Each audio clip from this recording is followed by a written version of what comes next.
Tonight, we explore what the wizarding world might have looked like if Harry Potter was never alone in it. What if Lily and James had two sons that night in Godric's Hollow? Harry, the one the prophecy chose, and a brother who carried none of its weight but all of its consequences. What happens to the boy who survives alongside a legend, who grows up in the same shadow, who loves the same people and fights the same war but is never quite the chosen one? And what happens to Harry when for the first time in his life the heaviest thing he carries doesn't have to be carried alone? The night it happened, there were two cradles. Side by side, in the nursery of the cottage at Godric's Hollow, pressed against the same wall, beneath the same window, with the same mobile turning slowly overhead, enchanted foxes and stags, courtesy of Sirius Black, who had bought it in a joke shop and charmed it to move, and who had spent 3 hours arguing with James about whether enchanted mobiles constituted spoiling a baby. "They're 8 months old," James had said. "Almost 8 months," Sirius corrected. 8 months on the 31st. They don't know what a mobile is. They know it moves. Movement is interesting. Interesting is stimulating. Stimulation is development. I've read a book. You've never read a book in your life. I've read parts of books. The interesting parts. The mobile is educational. The mobile turned. The foxes and the stags moved in the green light of the nursery, and in the two cradles, two dark-haired boys slept the particular sleep of babies who have not yet learned that the world is dangerous. Side by side. Hands occasionally touching across the gap between them. The specific, wordless intimacy of children who have never been apart. Harry James Potter and Thomas Sirius Potter. Named for the living and the lost, in the Potter tradition of carrying the dead forward. Tom, eventually, when he was old enough to object to Thomas, was the elder by 4 minutes, a fact that James would eventually deploy against him at every available opportunity. "You're the eldest," James said once when Tom was 6 and complaining about some perceived injustice. By 4 minutes. Still eldest. Great responsibility. Noblesse oblige. What does that mean? It means you have to set a good example. Harry set the bin on fire. Harry is the younger brother. Younger brothers are not held to the same standard. That's not fair. No, James agreed cheerfully. It really isn't. Lily had laughed at this from the kitchen, where she was technically reading but was actually listening, the way parents listen to their children without looking, with the whole body, the peripheral attention of someone whose awareness has reorganized itself entirely around two small people. 2 small people who had survived the night that was supposed to kill them. The night of October 31st, 1981, Voldemort arrived at the cottage in Godric's Hollow. He killed James first. James, who heard the door and came down the stairs with his wand already in his hand, who stood in the hallway without his cloak and without cover and without any of the tactical advantages that Lily had spent months arguing for and that James had spent months promising to implement and had not, because James Potter's relationship with his own mortality was the same as it had been at 17, theoretically acknowledged, practically ignored. He died in the hallway. Fast, the green light and the falling and the silence, in the space of 3 seconds. Voldemort climbed the stairs. Lily was in the nursery. She had heard the door. She had heard James.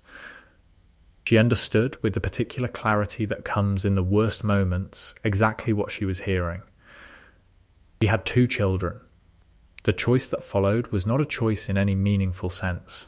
It was a reflex. Lily Potter's maternal instinct, operating at a speed that conscious thought could not match, interposed her body between a dark lord and a nursery containing her sons.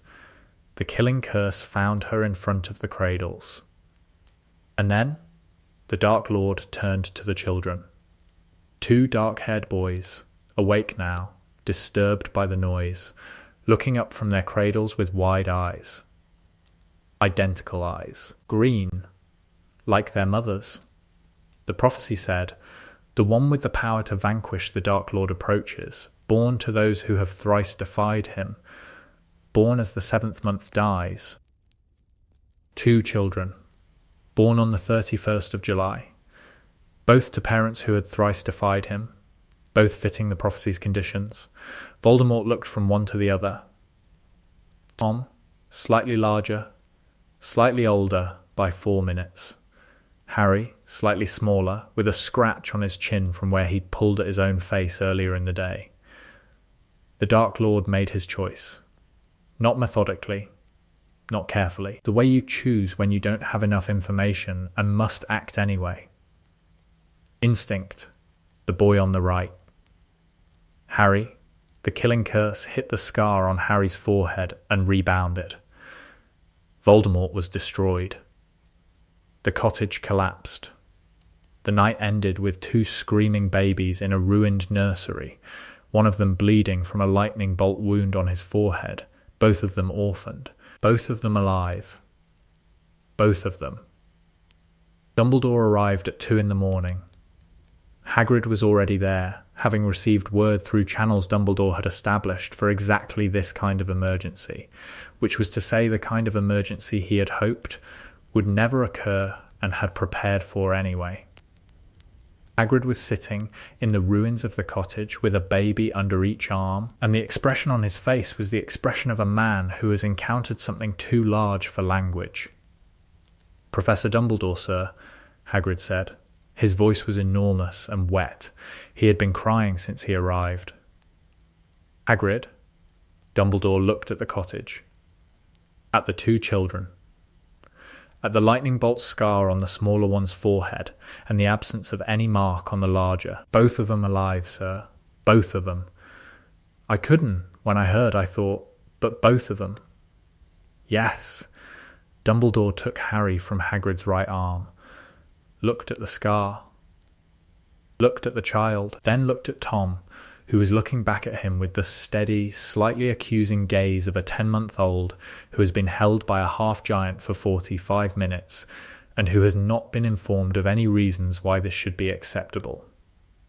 "What happens now?" Hagrid asked. "Now," Dumbledore said, "I must make a decision."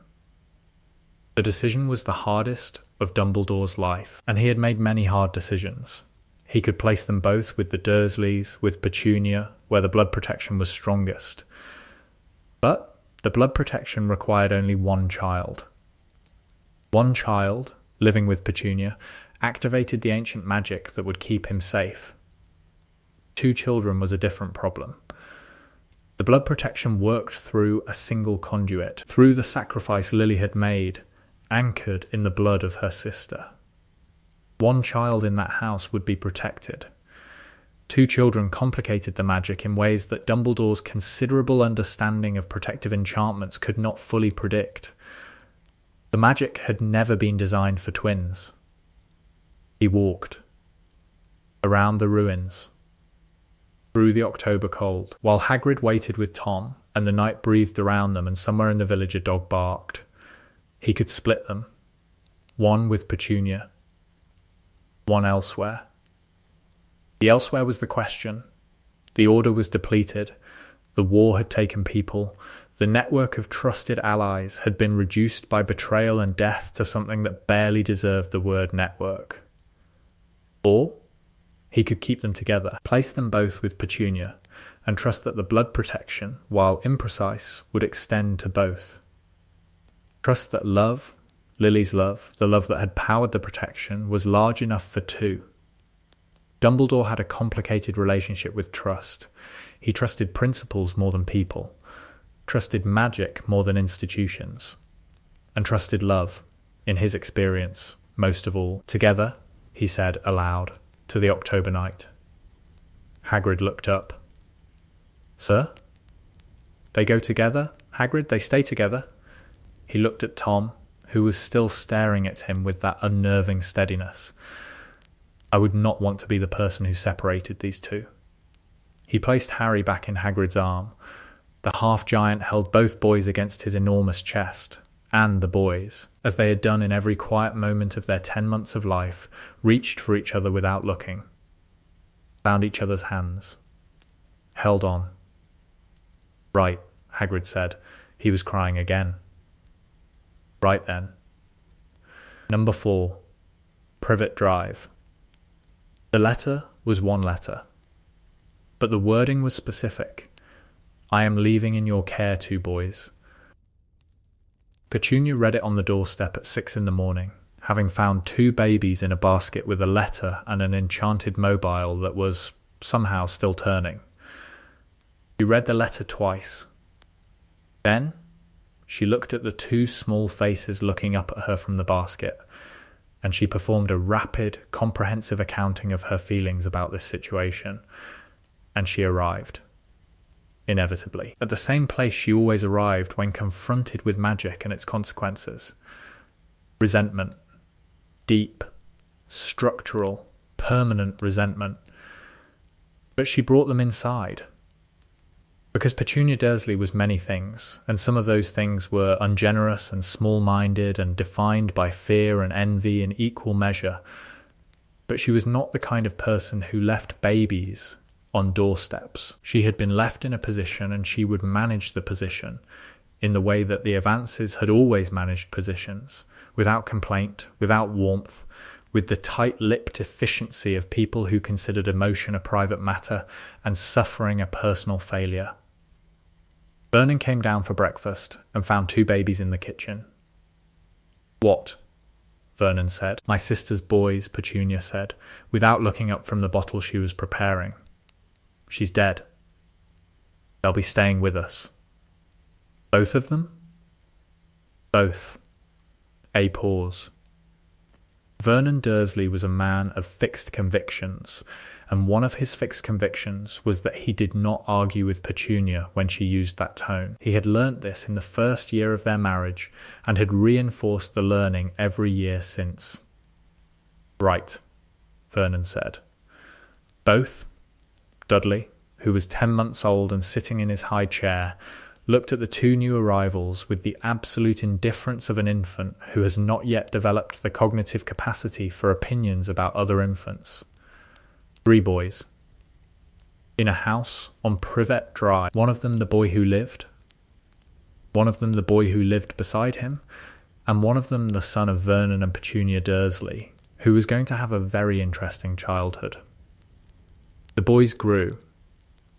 In the way that children grow, not gradually but in lurches, sudden expansions of vocabulary and capability that seemed to happen overnight, and that always surprised the adults around them, even when the adults had been watching carefully. Harry was quieter, more internal.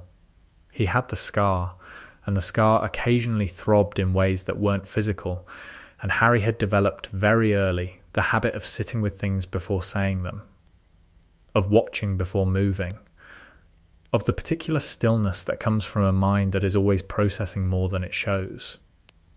Tom was louder, not in the obvious, attention-seeking way that some children were loud. Tom's loudness was relational, directed outward toward the people around him. The specific volume of a person for whom the world is primarily made of other people, and for whom quiet was not peaceful but empty. Together, they were a system. The specific, co-evolved, mutually reinforcing system of children who have been together since before they could remember anything else. They had their own language before they had real language, a series of sounds and gestures that Petunia could not decode, and that drove Vernon to distraction, and that communicated, between the 2 of them, things that neither of them had words for yet. Petunia's treatment of them was its own kind of story. She was not cruel, exactly. She was not Aunt Marge, who had opinions about children and shared them at volume. Petunia's particular failure was a more ordinary one. She could not love them, could not produce for these 2 dark-haired reminders of a sister she had envied and mourned and never understood, the warmth that she deployed easily for Dudley. But she could not separate them from Dudley either, because the boys were together, always together, and separating them from each other was like separating fingers from a hand, theoretically possible, practically devastating. When Harry was punished, sent to the cupboard, Tom went too. Not because Petunia mandated it, because Tom sat outside the cupboard door and talked through the gap, and when Petunia tried to make him stop, he simply looked at her with a calm and level gaze that reminded her, uncomfortably, of Lily. "You can't share his punishment," Petunia said. "I know," Tom said, "but he shouldn't be alone. That is the punishment." "Okay," Tom said, and sat back down in front of the door. Petunia went back to the kitchen. She heard, through the house, the low murmur of two children talking through a door, and she felt something that she would not have described as guilt, but that functioned very similarly. She did not stop putting Harry in the cupboard. But the time became shorter, and the reason for it became less specific, and somewhere in the middle years. Between Harry being 8 and Harry being 10, the cupboard stopped being used for punishment entirely and became instead a space that the boys had claimed had furnished with a torch and 2 sleeping bags and a collection of second-hand paperbacks. A den, as they called it, rather than a cell. This was not Petunia's generosity. This was the twin effect, the particular gravity of 2 children committed to each other which bends the space around them. The letters arrived on Harry's 11th birthday. Not 1 letter. 2, this should not have surprised Dumbledore. He had known for 11 years that there were 2 children at Privet Drive. He had tracked them, at intervals, through the monitoring magic that he maintained around the house, and through Arabella Figg, who reported on their general welfare with the slightly obsessive detail of a woman who spent too much time with cats and who had transferred some of that attention to the 2 unusual children next door. The letters surprised him anyway, because he had spent 11 years thinking of the Potter boys as Harry and the other one, which was not the most dignified way to think about a child, but which was the way the prophecy had organised his mind, and which meant that when the Hogwarts letter system, operating on its own infallible logic, independent of prophecy or headmasters, generated a letter for each of them, it felt like a correction. Thomas Sirius Potter, The Den, number 4, Privet Drive. Harry James Potter, The Den, number 4, Privet Drive. Dumbledore read the letters, read them again, then sat very still for a long moment. 2 Potters. Going to Hogwarts. Together he had not thought far enough ahead, had been so consumed by the shape of the thing, the prophecy, the Horcruxes, the war that was sleeping but not dead, that he had not considered what it would mean to have 2 boys instead of 1. Not just for the blood protection, which had apparently worked for both of them, but for everything.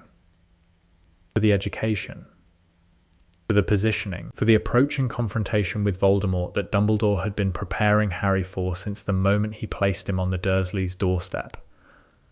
1 boy. The prophecy. 1 boy.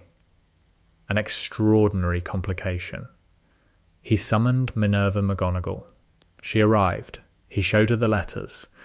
She read them with the expression she used for unexpected problems, the compressed lip expression, the settling of the spectacles expression, the expression that said, "This is going to require considerable management." "We never discussed the brother," McGonagall said. "No, he's been there all along." "Yes, why didn't you?" "Because," Dumbledore said, carefully, "the prophecy concerns Harry. I organised my thoughts accordingly. I should not have." McGonagall looked at him. The expression shifted slightly. The settling of a woman who has known Albus Dumbledore for 40 years and who recognises when he has made an error and is acknowledging it, which is less often than it should be and more often than most people would manage. "What does this mean for the plan?" she asked. "I'm not certain. But I believe it may mean that the plan was always incomplete." He looked at the 2 letters, side by side on his desk. "Send a separate response for each of them. I'll visit them myself." He did not visit them himself. He sent Hagrid for reasons that were partly pragmatic. Hagrid had been there at the beginning, had held both boys that night, and partly because Dumbledore needed time to reconsider assumptions he had been holding for 11 years. Hagrid arrived. On a motorbike, in a storm, at a shack on a rock. He knocked on the door. The door opened, and Vernon Dursley stood in the gap looking like a man who had recently had the worst week of his life, which he had. "Hello," Hagrid said, ducking under the door frame. "I'm here about the boys." "Which boys?" Vernon said, in the tone of a man who had been hiding from letters for 7 days and who had perhaps expected the letter-delivering force to be smaller. "Both of them," Hagrid said.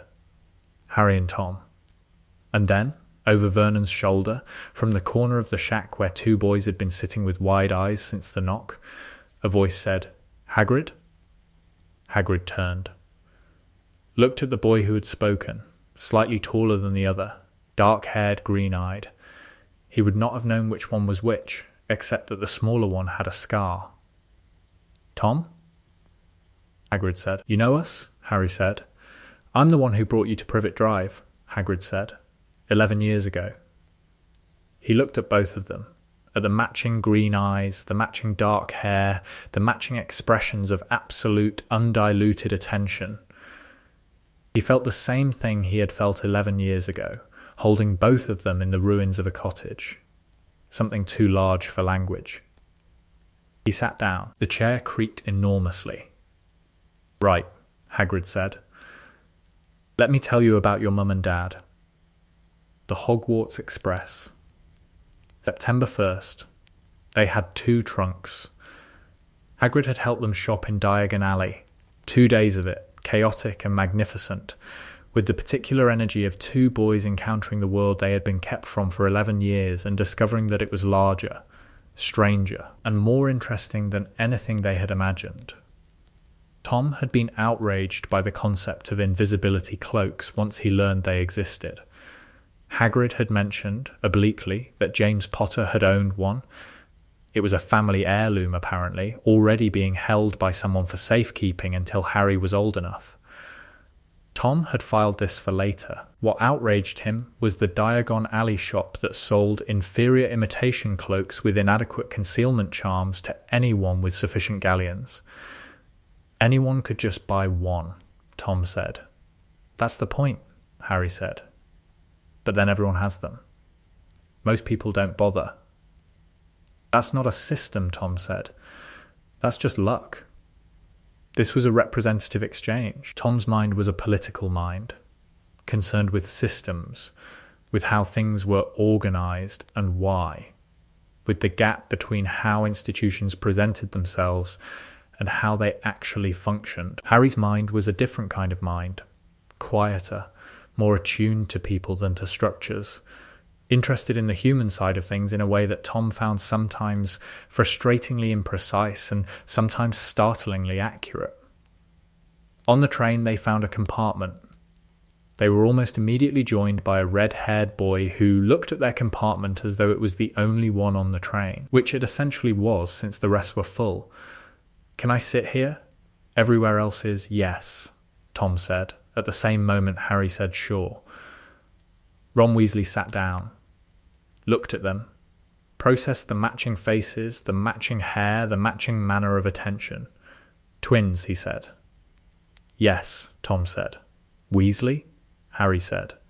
He had read Hogwarts, a history like Hermione Granger, but also every other book he could find about the wizarding world, and the Weasley family was mentioned several times in the political histories. "Yeah, Ron, you're Potters." "Yes," Tom said again. His tone was not unfriendly, but it had the quality of someone who had already categorized this interaction and was managing it accordingly. "Tom," Harry said. "And I'm Harry." Ron looked at Harry, at the scar. Back at Harry. He opened his mouth, closed it, managed not to say the obvious thing, which was a genuine social achievement for an 11-year-old. "So, you're he gestured, vaguely, "the boy who lived," Harry said. "Yeah, and I'm the boy who was there," Tom said, less catchy, but accurate. Ron's mouth twitched. "What's it like? Being twins? I've got twins for brothers, Fred and George. They're 3rd year. They're always together. Harry said. Which means Petunia couldn't properly punish one of us without the other sitting outside the door talking through the gap. She tried, Tom said. She stopped trying. She put Harry in a cupboard, said Tom. Which means I chose to go in the cupboard, which meant the cupboard stopped being a punishment and became a den. She eventually just gave us the cupboard, Harry said. You have a cupboard? Ron said. Under the stairs, Tom said. We've got a torch and books and everything. It's fine. Ron was quiet for a moment, processing the information that these two boys had been given a cupboard under the stairs as a social space. Processing it, and arriving with the instinct of a boy who had grown up in a large family where people's feelings were loud and present and impossible to miss, at what that meant about how they had been treated. That's not fine, Ron said. Is it? A pause. No, Harry said. Not really. But it was better with two, Tom said. Ron looked at them both, at the particular way they occupied space together, not pressed against each other, not performing closeness, just present in the specific, settled way of people for whom the other's presence is the baseline of existence rather than an addition to it. My mum would have had something to say about that, Ron said. About what? Harry asked. About putting kids in cupboards. She has a lot to say about most things. He reached into his bag. Do you want some of my food? Mum packed extra. The sorting.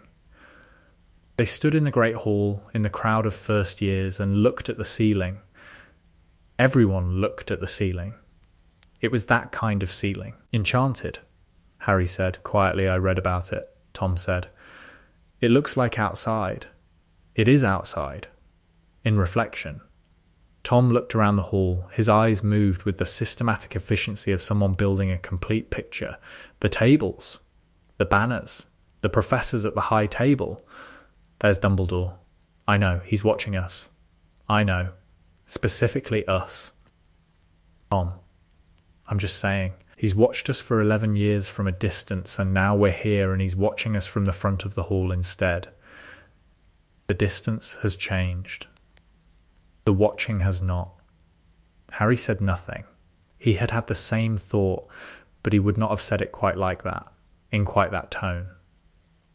Tom's relationship with Dumbledore was already complicated. Tom had been reading about him, about the war, about the structure of the events that had made them orphans, and had arrived at a set of questions that Dumbledore would need to answer before Tom was prepared to trust him. Harry's relationship with Dumbledore was simpler. He was willing to wait and see. The sorting began. Names called. One by one. Each student walking to the stool and the hat and returning to their table with a new label, a new context. The beginning of 7 years of organisational identity. Granger, Hermione, Gryffindor, Longbottom, Neville, Gryffindor, Malfoy, Draco, Slytherin, the Slytherin table erupted, Potter, Harry. The hall went quiet, in a way that was different from the quiet for other names, the specific, weighted quiet of a room that has been waiting for this moment and that recognises it. Harry walked to the stool, sat down. The hat descended. The hat had been sorting children for 1,000 years. It had sorted children whose names would become history, children whose names would be forgotten, children who were extraordinary and children who were ordinary and children who were something in between. It had sorted dark lords and heroes and everyone in the vast, complex middle. It had never sorted a boy whose destiny was the counterpart of another boy's destiny, with the counterpart sitting in the crowd behind him. Interesting, the hat said. What is? Harry thought. You and your brother, the specific shape of you together. I have sorted twins before, but not like this. Not where one of you carries the weight and one of you carries the other one. I don't carry him, Harry said. No, you carry each other. Alternating, depending on what's needed. A pause. Where to put you. The courage is real, genuine, bone-deep courage, not the performative kind. The loyalty is total. The intelligence is quieter than it looks, and there is something else. Another pause, longer, the willingness to absorb, to take the weight, to be the one who stands between something terrible and the people who matter. That is not a quality. That is a vocation. Is that Gryffindor? In you it is. Gryffindor. The Gryffindor table erupted. Harry walked to it, sat down, found himself between Hermione Granger and Neville Longbottom, and looked back at the remaining first years. Tom, standing in the crowd, meeting Harry's eyes. The expression between them was the expression they had been developing for 11 years, the specific, wordless language of two people who communicate at a frequency that no one else can hear. In this case, the message was, your turn. Potter Thomas. Tom walked to the stool with the deliberate, unhurried pace of someone who had thought about this. Sat down. The hat descended. Now, the hat said, for the other one. What did you make of Harry? Tom thought. What do you mean? He was here before me. You sorted him. What did you make of him? I don't share my assessments of other students, even with their siblings. Fair enough. What do you make of me? A political mind, a systems thinker. Curious about power, not from ambition, not exactly, but from the need to understand it. A person who finds institutions interesting and people more interesting, and the gap between what institutions say and what they do most interesting of all. And a pause, intensely loyal to your brother, not in a way that limits you, in a way that organizes you. He is the fixed point you calculate from. Is that Slytherin? Some of it. Ravenclaw? Some of it. Gryffindor? Your loyalty is Gryffindor. Your analysis is Ravenclaw. Your strategic thinking is Slytherin. You are very inconvenient. Where do you put inconvenient people? Where they'll do the most good. Where the inconvenience becomes an asset. The hat thought. You are going to spend your life translating your brother to the world, and the world to your brother. You need to be positioned to speak to both. Gryffindor. Tom walked to the Gryffindor table, found Harry, sat beside him, and for the first time since they had stepped onto the train that morning, the specific tension of two people who have been temporarily separated and who have not been breathing quite correctly until they were in the same space again, that tension dissolved. Ron, on Harry's other side, watched this with the experienced eye of someone who has grown up with twins. You two are going to be chaos, Ron said. Probably, Tom agreed. Pass the chicken? First year at Hogwarts taught them different things.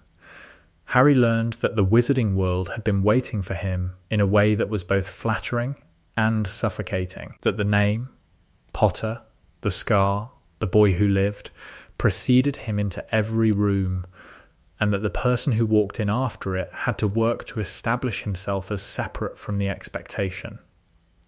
He was patient with this. He had learned patience in a cupboard, had learned to wait for the right moment, and the right moment for being Harry rather than the boy who lived would come eventually. He was not in a hurry. Tom learned that the wizarding world had no idea what to do with him. He was a Potter, but he was not the Potter. He was the brother, the twin, the supporting cast. And Tom, who had spent 11 years being one of two people rather than one person, found this both less and more manageable than expected. Less, because the erasure of his individuality by people who were too interested in his brother to register him was more frustrating than he had anticipated. More, because the invisibility it provided was actually useful in ways that he had not yet fully explored. Together, they navigated Hogwarts the way they had navigated Privet Drive, as a system. Harry's instinct for the human, Tom's instinct for the structural. Harry noticed when someone was hurting before they said so. Tom noticed when a system was wrong before it failed. Harry made friends through warmth. Tom made allies through observation. They did not always agree, but they did not argue in the way that sibling stories expected them to argue, because the 11 years in the cupboard den had given them something that most siblings didn't have: the practice of being honest with each other in small spaces where dishonesty was both possible and pointless. "Snape hates you," Tom told Harry after the first potions class. He said this with neither malice nor particular concern, simply as a statement of observable fact. "He doesn't hate me," Harry said. "He hated our dad. He's transferring it. That's worse. I know. Why are you not more bothered by it? Because being bothered by things I can't control is a waste of energy." Tom considered this. "You sound like a very old person when you say things like that. You sound like a political analyst when you say things like that." "Thank you. It wasn't a compliment." "I know. But I'm choosing to receive it as one." Hermione Granger became their friend in October.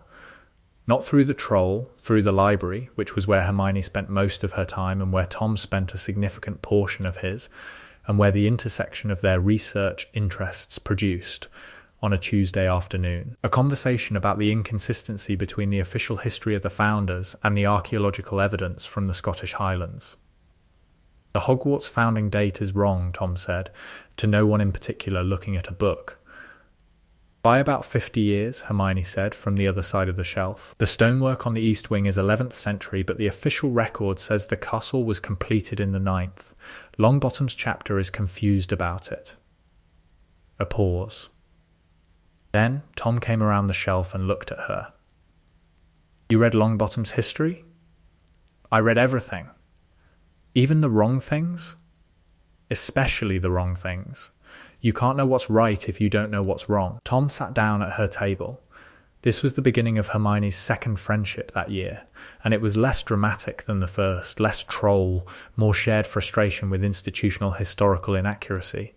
But it was, in its own way, equally significant, because Hermione Granger was the kind of person who could hold two things simultaneously: the warmth that made her Harry's friend and the rigour that made her Tom's, and she was one of the few people who could move between them without choosing. The Halloween troll happened anyway. The intervention was different. Tom heard about Hermione being in the bathroom from Percy Weasley, who had been told by a prefect, and went directly to the bathroom while Harry and Ron went through the more dramatic route. Tom's version involved arriving first, assessing the situation, and using the Wingardium Leviosa to pin the troll's club to the ceiling rather than to the troll's nose, which was both more effective and considerably less Gryffindor in its presentation. "You could have just hit it with the club," Ron said afterward, "and then the troll would have still been mobile," Tom said. "Immobilizing the weapon first immobilizes the troll. Basic sequence analysis." "You sound like Hermione," Ron said. "Thank you," Hermione said. "That also wasn't a compliment," Ron said. "We've decided to receive it as one," Tom said. The Philosopher's Stone revealed itself slowly, and differently from how it would have without Tom. Harry's instinct was to move toward the problem. He had noticed Quirrell, had noticed the way the man's behaviour was inconsistent, and had arrived at a general sense of wrongness that was accurate but imprecise. He knew something was wrong. He didn't yet know exactly what. Tom's approach was systematic. He made a list of observable anomalies and worked through them. Quirrell's stuttering pattern, disappeared when he was confident about a subject. Specifically, dark arts topics. The third floor corridor, what was behind it, and why would you lock a door with a spell that every first year learned in charms? The specific interest in the stone, which Tom had researched in the library and understood as the logical target for someone pursuing immortality, and the odd smell that came from behind Quirrell's turban when you stood downwind of him in a corridor. "It smells like dark magic," Tom said. "Old dark magic. The kind that's been compressed into a small space." "How do you know what that smells like?" Harry asked. "I don't, specifically, but I know what old magic smells like the restricted section, like the oldest parts of the castle, like places where magic has been repeatedly performed for centuries. And I know what dark magic feels like." He paused. Or I think I do. There's something at the back of my head when Quirrell looks at you. Something that feels wrong. It feels wrong to me too, Harry said. Like a headache. Near the scar. They looked at each other. The scar, Tom said. It reacts to him, Harry said. The scar was made by Voldemort's curse, Tom said. Which means it might react to residue, whatever's left of Voldemort. This was the conclusion. It had taken them until February to reach it, which was faster than Harry would have gotten there alone, and slower than Tom was comfortable with. They brought it to Hermione, who cross-referenced it with everything she had read about the rebounding killing curse and its theoretical after-effects. They did not bring it to an adult, because Tom had a specific, reasoned objection to this. Adults will either not believe us, Tom said, or they'll handle it in a way that doesn't account for the fact that Harry specifically needs to be involved. Why does Harry specifically need to be involved? Hermione asked. Because whatever's down there is connected to Harry through the scar. Whatever curse residue Voldemort left is drawn to Harry, which means the confrontation, if there is one, is going to be oriented around Harry regardless of what adults do. The question is whether Harry goes in prepared or gets pulled in unprepared. That argument could be used to justify all kinds of recklessness, Hermione said. I know.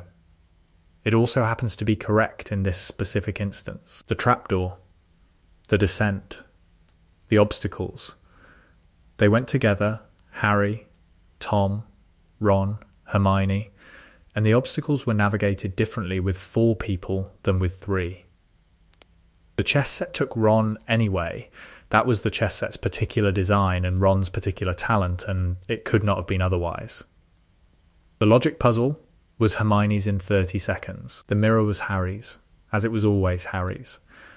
The mirror of Eris showed Harry his family, James and Lily, and himself, and Tom beside him, the family that should have been and could not be, and that existed, in reduced but real form, in the brother standing behind him as they looked into the glass. Tom saw himself in the mirror too. Not the same image. He would not tell Harry what he saw, which was unusual, because they told each other most things. He looked at it for a long moment and then said, quietly, we should focus. What did you see? Harry said. Later, Tom said. There's something more important right now. Quirrell was in the next chamber. The confrontation was shorter, stranger, and ultimately determined by the same force, the protection of Lily's love, that it had always been determined by. Voldemort on the back of Quirrell's head and Harry's touch burning. The disintegration. Tom stood in the doorway of the chamber and watched his brother face the thing that had killed their parents, and felt something that he would, in the years that followed, identify as the defining experience of his first year, the absolute bone-deep certainty that what was happening to Harry was the shape of the rest of their lives, and the equally absolute certainty that he would not be anywhere other than in this doorway, as close as the magic allowed, for any of it. Voldemort fled. Quirrell disintegrated. Harry fainted. Tom caught him. The hospital wing. After, Harry woke to Dumbledore sitting by his bed. Tom was already awake. He had been awake for 2 hours, had been sitting in the chair on the other side of Harry's bed, had been reading a book in a way that suggested the book was irrelevant and the reading was a performance for the benefit of the nurse who kept trying to make him leave. Harry, Dumbledore said. Professor, Harry said. His voice was rough. His hands were bandaged, the places where he had touched Quirrell, where the protection had burned. How are you feeling? All right. He looked at Tom. Tom lowered the book. What happened? You destroyed the vessel through which Voldemort was operating, Dumbledore said. The stone is safe. Voldemort is diminished again. Not gone, I'm afraid. He will return, but not yet. He was on the back of Quirrell's head, Harry said. Yes. That's disgusting, Tom said. This was not an emotional response, it was an assessment. Yes, Dumbledore agreed. It is. Tom set down the book. I have questions, he said. Dumbledore looked at him. In the year since Tom had arrived at Hogwarts, Dumbledore had developed a specific expression for Tom Potter, not the warm, slightly distant expression he had for Harry, which was the expression of a man managing a relationship that contained both genuine affection and considerable guilt. For Tom, it was something different, more alert. The expression of a man confronting something he had not adequately prepared for. Yes, Dumbledore said. I imagine you do. Why was the stone here? In a school full of children? Because I believed it would be safer here than anywhere else. That belief was wrong. It was. Yes, the defences were good, but not good enough for someone with access to the inside. Quirrell had been here all year. He knew the school's rhythms. He knew when to move. All of this is true. So the error wasn't the defences. The error was trusting Quirrell. That is, a fair assessment. Who decided to trust Quirrell? Dumbledore's expression did not change, but something behind it did. I did, he said. How do you vet the people you trust? Harry from the bed, said Tom. I'm asking a relevant question, Tom said. Not defensively. Simply, it's all right, Dumbledore said to Harry. He looked at Tom. You are asking me to account for my judgment. I think that is fair, given the circumstances. The honest answer is, I trusted the screening process more than the individual, which was an error. The screening process for this position was not adequate. Will you change it? Yes, Tom considered this. All right, he said. A pause. You two are going to be a significant challenge, Dumbledore said, and there was something in his voice that was not quite amusement and was not quite fondness, but was somewhere between the two. Good, Tom said. Second year brought the Chamber of Secrets. The Parseltongue revelation happened at Dueling Club, as it always did. Harry hissed at the snake instinctively, and the room went cold and quiet, and the whispers started. Tom was standing 3 feet away when it happened. The whisper campaign started immediately. Harry Potter is the heir of Slytherin. The boy who lived is opening the chamber. Don't trust the Potters, either of them. That last version was Tom's problem. Because the whispers, which were largely nonsense but which spread through 11-year-old minds like fire through paper, did not clearly distinguish between one Potter and the other. And Tom, who had spent a year learning to navigate the experience of being adjacent to his brother's fame, now found himself adjacent to his brother's infamy. They think we did it, Tom said. Not upset. Analytical, some of them, Harry said. He was upset. He was trying not to be. But the upset was visible in the specific way that Harry's upsets were visible, in his silences more than his words, in the slight compression of his expression. It'll pass, Tom said. What if it doesn't? Then we find out who's actually opening the chamber, and we demonstrate that it wasn't us. Methodically, with evidence. How? Research, we find the chamber's history, we find who opened it before, we find the pattern. Tom had already started. The research was the thing that Tom moved to first in almost every crisis, which was both his most valuable quality and his most frustrating one. He could not do nothing while waiting for clarity. The doing had to be research. The investigation, because Tom insisted on calling it that, which Hermione approved of and Ron found slightly exhausting, proceeded with more structure than it might have otherwise. Hermione's Polyjuice plan was still Hermione's Polyjuice plan, because no one else was going to have that idea. But the execution was different. Tom had thoughts about the execution. If we're going to polyjuice into Slytherin students to get information from Malfoy, Tom said, we need to think about what questions we actually need answered and what we don't. We need to know if Malfoy is the heir, Hermione said. Malfoy is not the heir, Tom said. How do you know? because the heir of Slytherin, by definition, would have access to and control over the Chamber's monster. If Malfoy had access to and control over a creature capable of petrifying people, Malfoy would use it more cleverly. The petrification targets, a ghost, a cat, students associated with Harry, suggest someone with specific intent related to Harry. Malfoy's specific intent related to Harry is to be publicly superior to him. That doesn't require a basilisk. Hermione stared at him. A basilisk. Chamber of Secrets. Parseltongue controlled. No body of the victims. They're petrified, not dead, which means the killing method is indirect. Gaze-based, probably, with the direct gaze being lethal and an indirect view producing petrification, which is consistent with a basilisk. You figured that out? 3 weeks ago.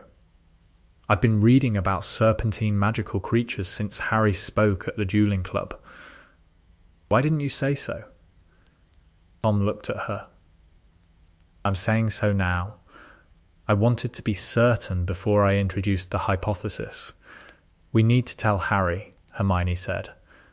Harry knows, Tom said. They both looked at Harry, who had been listening to this exchange with the expression he wore when Tom was being Tom, a mixture of affection, mild exasperation, and the genuine pride of someone who has grown up with an extraordinary person and knows it. I've known about the basilisk for 2 weeks, Harry said. I was letting him get there himself. Thank you for that, Tom said, without irony. You're welcome. Hermione looked between them. You two are extraordinary and exhausting. Yes, Tom said. Chicken? The discovery of Hermione petrified. This was different with Tom there. The same facts, Hermione in the hospital wing, a page torn from a library book in her petrified hand the basilisk identified, but the processing of those facts was different, because Tom saw Hermione petrified and did not experience it as a crisis that required immediate action. He experienced it as data. This was not coldness. This was Tom's specific form of love, which was to say, the form that expressed itself through urgency of thought rather than urgency of feeling. He loved Hermione. He would have done anything for her, but his immediate response was to process the information on the page she was holding, to understand its implications, to design the response that would most effectively save her and everyone else. Harry's immediate response was to sit beside her bed for an hour. Tom let him, sat beside him for part of it, then went to the library. You don't have to go, Harry said, when Tom stood. I'm not leaving because I don't care, Tom said. I'm going because caring about her means figuring out how to fix this. I know, Harry said. That's what you do. Is it useful? Yes, good, he went. He researched. He confirmed the basilisk hypothesis through 3 different texts and built a complete picture of the chamber's location, beneath the girls' bathroom, accessible via Parseltongue, connected to the school's original plumbing system, and had a preliminary plan for the approach before Harry was ready to leave the hospital wing. The entrance is in Moaning Myrtle's bathroom, Tom said, when Harry came to find him. How do you know? She died there.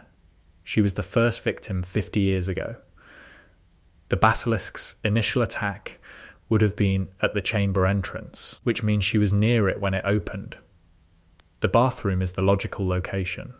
You work that out from the historical record of the school, Myrtle's description of her own death, and the plumbing schematics from the library's building records section. Harry stared. The building records section? 3rd floor. Mostly used by students doing architecture reports.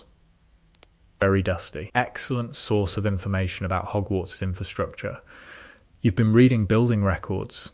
Yes, for 2 weeks. For 3 weeks. I started before Hermione was petrified. Harry looked at his brother with the expression that meant he was simultaneously overwhelmed and grateful. Tom? Yes? You are the most useful person I know. Tom accepted this without false modesty. I know. Shall we go talk to Myrtle? The descent was different too.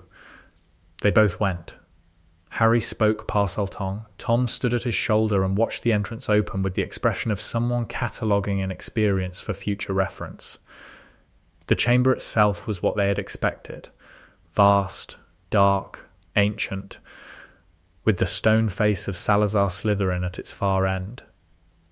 The diary had possessed Ginny Weasley. She was there. And Tom Riddle was there. The memory construct, the ghost in the diary, solid and 16 and radiating the specific malevolence of someone who has had 50 years to think about how to return to the world. Riddle looked at them. At both of them. Something moved across his face, not surprise exactly, but adjustment. He had been expecting one Potter. There were two, Harry Potter, Riddle said. I've been watching you for months. You and your brother. We've been watching you too, Tom said, in retrospect. Riddle looked at him. Which one are you?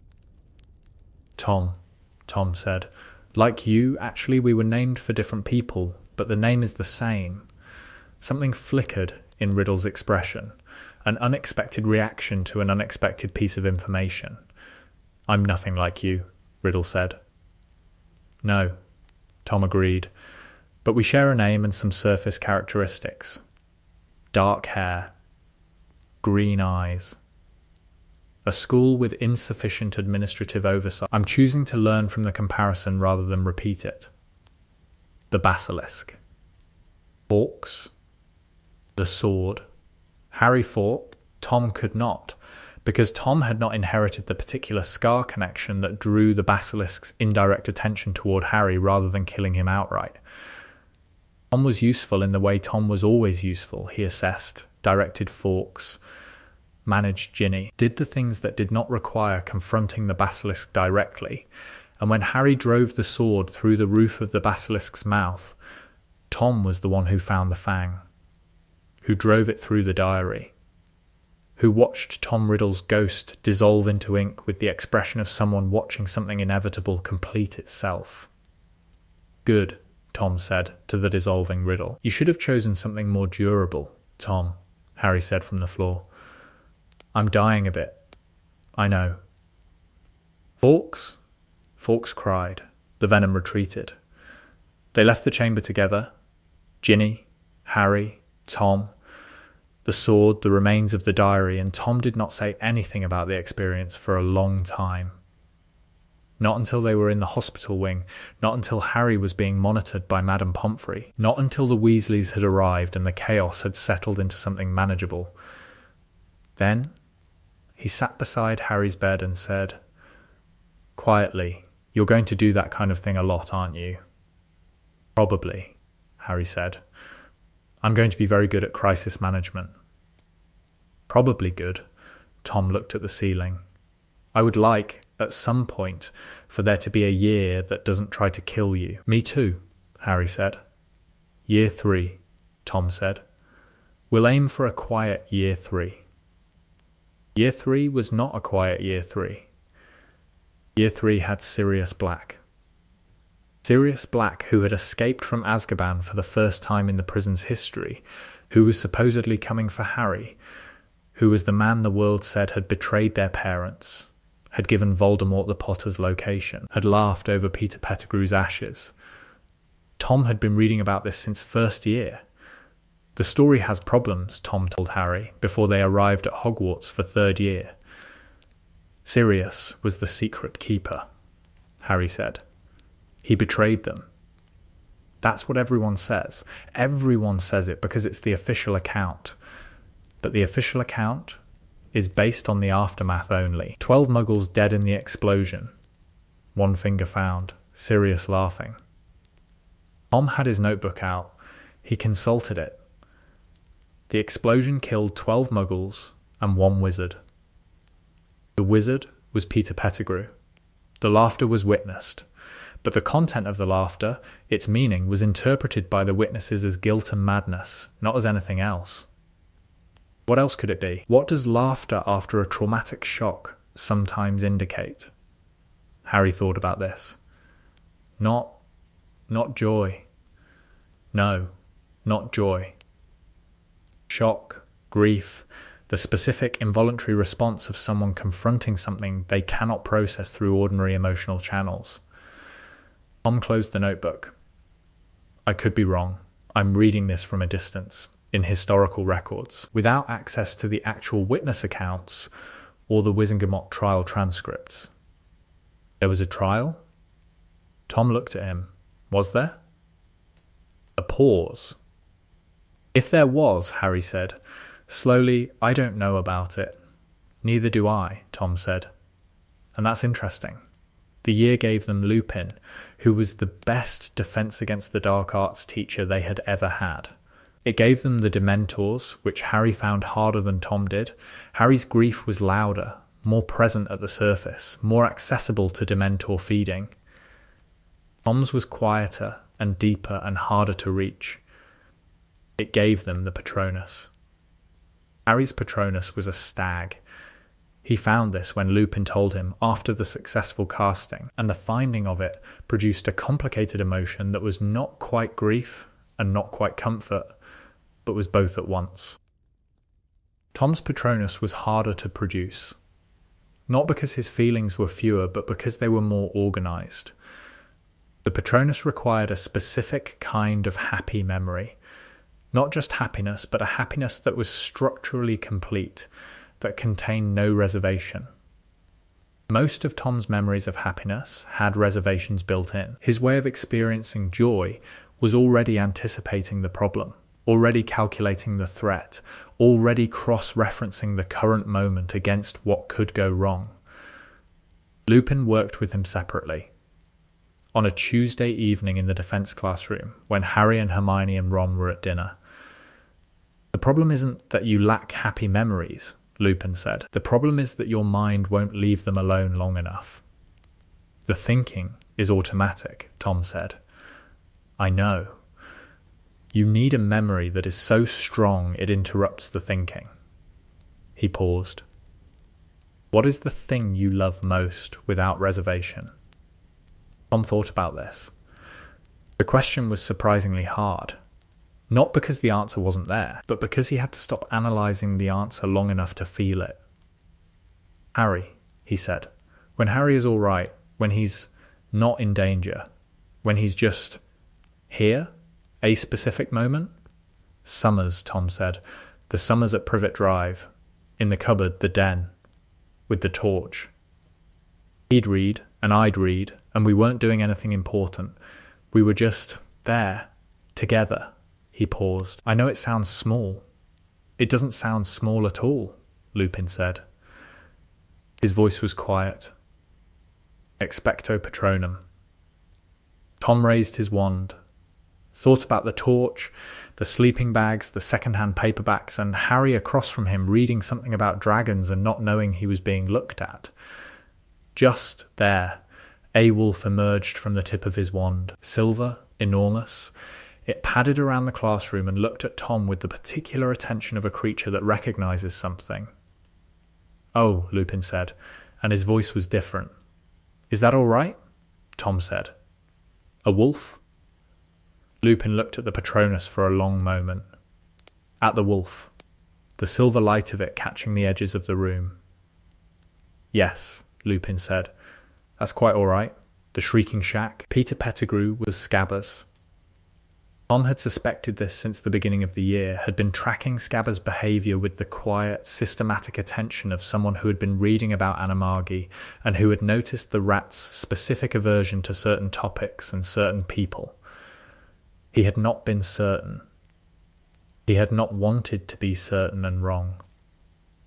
He was certain now. In the Shrieking Shack, with Sirius and Lupin, and the truth assembling itself in the dark and the dust, Tom stood at the back of the group and watched Peter Pettigrew cry and plead and perform innocence with the specific theatrical quality of someone who has been performing for 12 years and whose performance has become, through repetition, reflexive rather than deliberate. Harry wanted to let him live. Tom agreed with this. Not for the same reasons. Harry's reason was mercy. Tom's reason was evidence. Peter Pettigrew alive and confessing was the mechanism through which Sirius Black could be formally exonerated. Peter Pettigrew dead was a corpse that proved nothing. Peter escaped anyway. The cloud passed over the moon. Lupin transformed. Peter became a rat and ran. Sirius was captured. The Dementor kiss was imminent. And Hermione, whose time turner McGonagall had arranged at the start of the year for her overloaded class schedule, and whose existence Tom had deduced from the impossibility of her timetable, and mentioned to no one because some tools are more valuable when only one person knows you have them, produced it. 3 hours, Hermione said. 2 interventions, Tom said. He had already calculated. Buckbeak and Sirius. In that order. We can do both? Harry asked. If we move immediately and I stop narrating the plan. Yes, they went. The loop was managed, not perfectly, not without confusion, with the specific jagged quality of events being experienced and then experienced again from a different angle, but managed. Buckbeak flew. Sirius rode him into the night, free for the first time in 12 years. Sirius's expression when he saw both of them, when he looked down from the hippogriff at 2 boys who were the image of his best friend, was something that Tom would not be able to describe precisely for years. He filed it in the category of things that required more processing time than he currently had.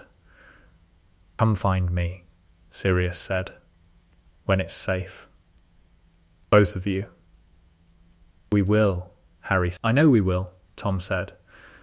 The night closed around the sound of hippogriff wings, and the 3 of them stood on the tower and watched until the dark swallowed the shape of an innocent man flying towards something like freedom, and Tom allowed himself, for one unguarded moment, to feel the thing he had not let himself feel since they began. Relief, the actual physical muscle unlocking relief of something terrible that did not happen. He breathed. Harry put his arm around Tom's shoulders. Good job, Harry said. You too, Tom said. Hermione said nothing.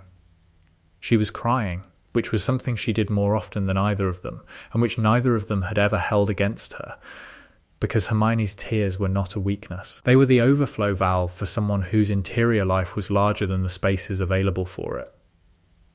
Both of you, Hermione said. Good job. 4th year. The Triwizard Tournament. Harry's name came out of the goblet.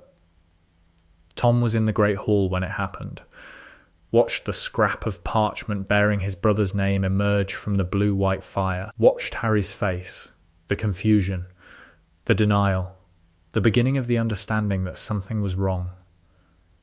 Watched Dumbledore and the other professors and the look that passed between them. He was on his feet before Harry stood up. The accusation that Harry had entered himself was everywhere by the next morning. Potter, the attention seeker. Potter, who always has to be the centre. Potter and his brother conspiring. That last one was new.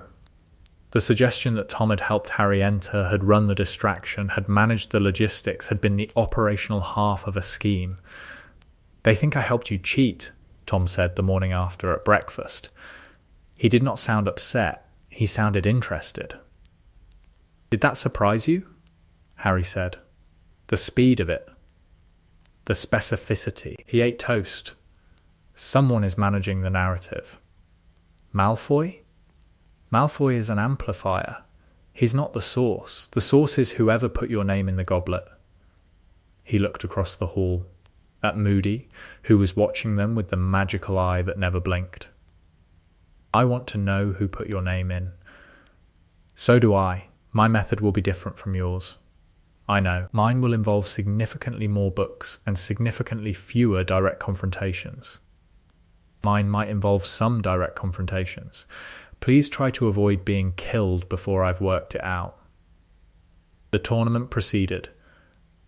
Harry faced the dragon with the firebolt, with the specific courage plus skill combination that was Harry's particular gift in physical situations. Tom watched from the stands and experienced the 47 minutes of the first task in a state of controlled, sustained tension that he would later describe to Hermione as the most uncomfortable I have been since the Basilisk, and that includes 2 separate encounters with Dementors. The second task. The lake. The thing to be retrieved. Tom was taken. He was not supposed to be taken. The Mer people were supposed to take one thing per champion, and Harry's thing should have been. He did not know what it should have been. He would later learn that the task designers had made a determination about what each champion valued most, and that for Harry, the determination had been Tom. He was underwater for an hour. This was fine. He was very calm about this. The bubblehead charm kept him breathing, and the cold was manageable, and he was actually quite interested in the Mer people's settlement structure, which he spent most of the hour observing. Harry found him at 37 minutes. The relief on Harry's face when he reached Tom was the same as it had been in the Shrieking Shack and in the hospital wing after the stone, the specific. Involuntary relief of someone who has been holding their breath without knowing it. "You all right?" Harry said, through the bubblehead charm. "Fine. Interesting down here. The Mer people have a hierarchical social structure with elected rather than hereditary leadership. I've been watching." A pause. "You've been watching the Mer people. I was already down here. I might as well learn something." Harry shook his head, the way he did when Tom did things that were simultaneously completely Tom and completely inexplicable to anyone else. He pulled Tom free of the grips that held him. They surfaced. Harry was docked points for tardiness, but scored for outstanding moral fibre, which Tom noted and filed as a data point about the judge's value system. "Thank you," Tom said, on the bank. "You were fine," Harry said. "I know. Thank you anyway." "Always," Harry said. "The graveyard." Tom was not there. This is the thing that defined the graveyard experience for Tom, the absence. Harry was in the maze. Tom was not in the maze, because the tournament had one champion per school and Harry was the Hogwarts champion and Tom was not. Tom was in the stands when the maze began, and he was in the stands when the maze ended, and when the portkey activated and Harry disappeared, Tom was left in a crowd of people who did not understand what had happened, watching the space where his brother had been. He waited with the particular, terrible patience of someone who knows that movement would not help. 38 minutes. The portkey returned Harry to the maze's mouth with Cedric Diggory's body. Tom was at the barrier before anyone else moved. He was at Harry's side when Dumbledore reached them.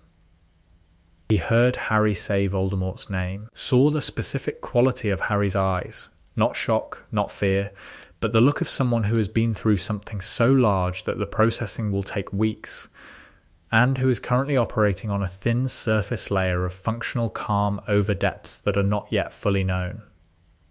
Tom put his hand on Harry's shoulder. Said nothing for a long time. The crowd was chaos. The professors were moving. Dumbledore was speaking.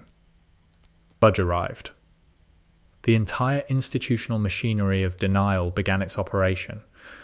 Tom watched it, from beside his brother.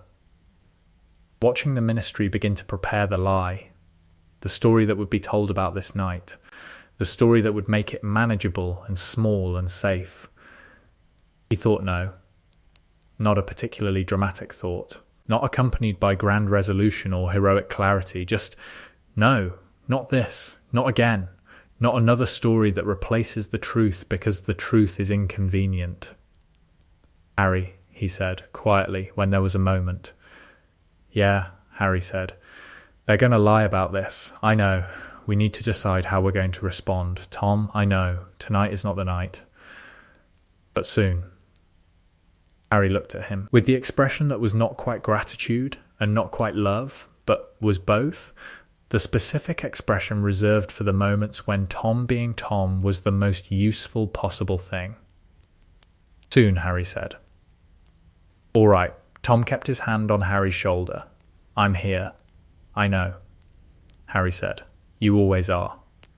5th year was the year of the Ministry's war on truth and the Dar's quiet resistance. Tom's contribution to the Dar was organisational. He designed the recruitment process, who to invite, in what order, with what framing.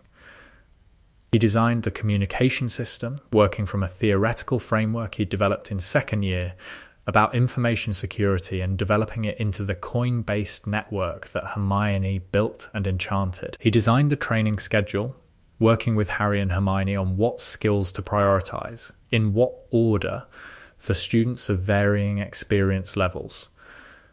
He also designed the counter-narrative. This was the thing that the other members did not know about. While Harry taught, Tom documented. He kept records of every session, attendance, progress, what skills were developing and at what rate. He wrote essays under a pseudonym that circulated through the school via the enchanted coins, analysis pieces, making the case, carefully and with evidence, for everything the Ministry was denying. The history of the Death Eaters. The evidence of Voldemort's return. The pattern of Ministry corruption. He did not tell Harry about the essays until November. "You've been writing propaganda," Harry said. "I've been writing counter-propaganda. The Ministry is running a specific narrative. I'm running a competing one." That's not propaganda. That's argument. What's the difference?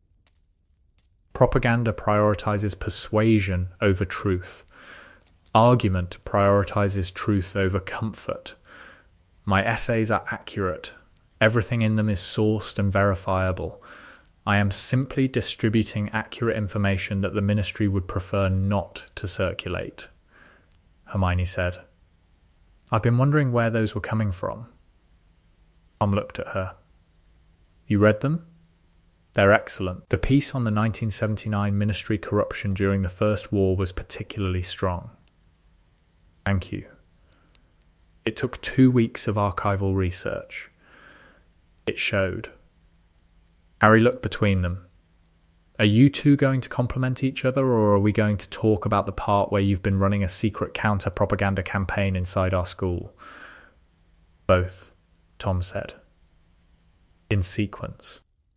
The Department of Mysteries. Sirius. The Veil." Tom saw it differently than Harry. He was standing further from the veil when Sirius fell, far enough back to see the arc of it, the trajectory, the specific angle at which Bellatrix's spell met Sirius, and the specific moment at which he went through the archway. And he saw Harry. He saw his brother's face in the moment when Sirius disappeared. The specific, particular, devastating quality of Harry's expression in that moment, not grief, not yet, because grief requires the processing of loss, and Harry had not processed it, had not accepted it, was not going to accept it, was already moving forward through the stunned crowd toward the veil. Tom moved too. Not toward the veil, toward Harry. He caught his brother's arm before Harry reached the veil. "Harry, let go. Harry, he could still. The veil. He can't come back through the veil." Tom held on. Harry was stronger than him in some ways. The physical strength, the instinctive courage, the forward motion quality of a person who charges rather than calculates. But Tom had the specific advantage of someone who knew exactly where his brother was going and why he couldn't go there. "He can't come back. We can't go through. Sirius is gone." Harry stopped. Not because Tom convinced him. Because the words, "Sirius is gone," landed with the weight of things that are true and terrible. And true, terrible things have a quality of stopping the person they land on. "He can't be gone," Harry said. His voice was flat. "Controlled, he's gone," Tom said. "I'm sorry. I'm so sorry." Harry stood. In the circular room of the Department of Mysteries, with the broken prophecy sphere on the floor and the evidence of a battle around him and his friends injured, and Sirius gone. "Then," he said, "Voldemort is somewhere in this building," Tom said. "I know. I need to. Will you, yes?" Tom said. Obviously, yes. They went together. To the atrium, where Voldemort arrived and where Dumbledore arrived and where the battle played out, the duel, the light, the final arrival of the Ministry officials who could no longer deny what they were seeing. Tom watched Voldemort's face when the Dark Lord saw Harry, watched the specific, complex calculation in those red eyes, the recognition, the assessment, the adjustment for the unexpected variable of a second Potter present. "The brother," Voldemort said. He looked at Tom with the particular attention of someone adding a piece to a picture they have been assembling for years. "I wondered about the brother." "I know," Tom said. "Most people do, eventually." Voldemort looked at him for a long, strange moment, then returned his attention to Harry. Tom was not insulted by this. He had never expected to be interesting to Voldemort. He was the peripheral one, the adjacent one. He was fine with that. Being peripheral, he had learned over 15 years, was frequently useful. And Harry, who was the interesting one, who was the one the prophecy named, who was the one Voldemort looked at, had something that the peripheral one provided. He was not alone. 6th year. The slow, terrible preparations. Dumbledore's lessons. The Horcruxes. The understanding, growing over the year, of what had been done and what it meant. Dumbledore told Harry. He told Harry in increments. Over the course of the year, the architecture of Voldemort's immortality, what it meant, how it worked, what had to be done. He told Harry only. Not Tom. Tom was not included in the lessons. This was Dumbledore's decision, and Tom understood it and disagreed with it and did not challenge it directly, because challenging it directly would have produced nothing useful. He challenged it indirectly. "I know you're meeting with Dumbledore," Tom said at the start of the year. "I know you know," Harry said. "I know you can't tell me everything he tells you. Correct, I'm not asking you to. I'm asking you to tell me what you think I need to know." Harry looked at him. The familiar, specific, assessing look of someone who is calculating what trust requires. "The Horcruxes," Harry said. "The objects Riddle used to anchor pieces of his soul to the living world," Tom said. "Yes, I worked that out in 2nd year." "From what?" "From Riddle's diary. It was an extraordinarily dark magical object, intelligent, manipulative, capable of possessing a person.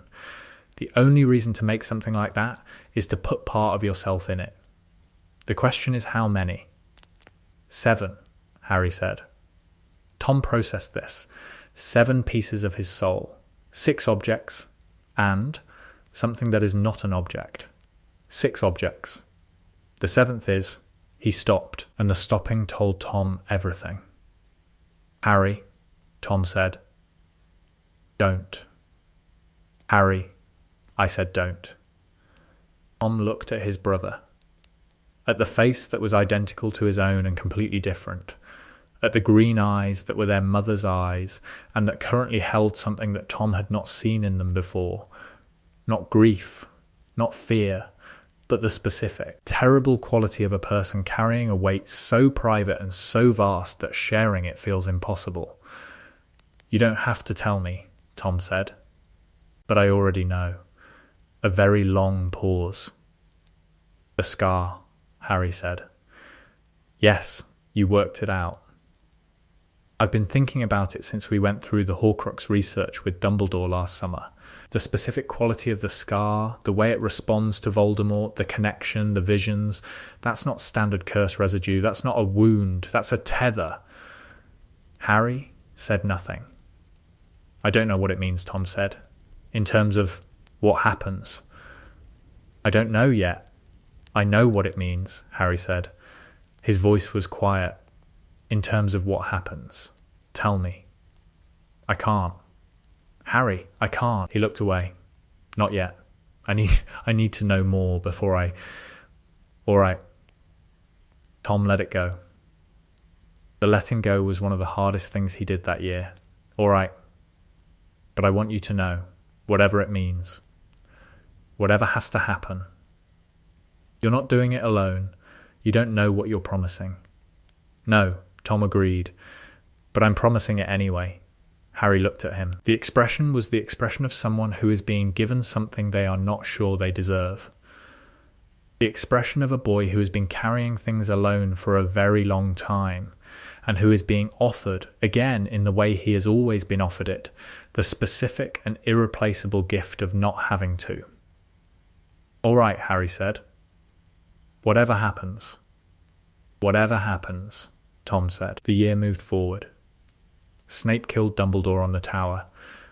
Draco could not do it. The Death Eaters poured into the school.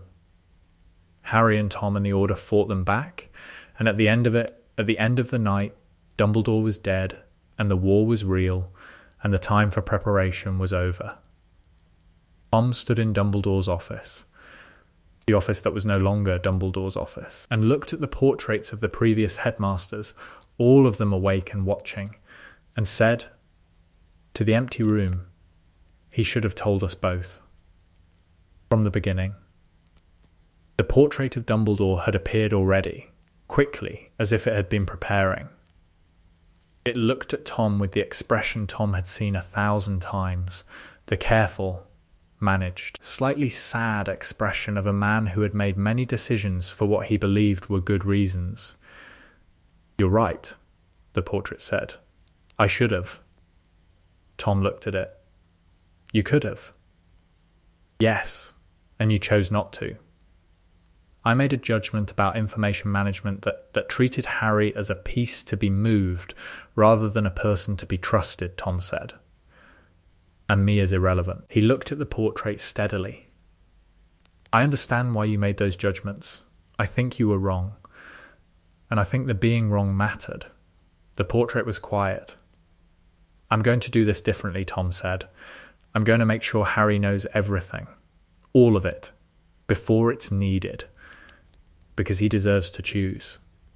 "Yes," the portrait said. "He does. The year of the hunt." They went together. Harry, Tom, Hermione, Ron, the tent, the forests, the specific grinding misery of a war fought in the margins of the visible world. The locket, the sword, the Horcruxes falling one by one.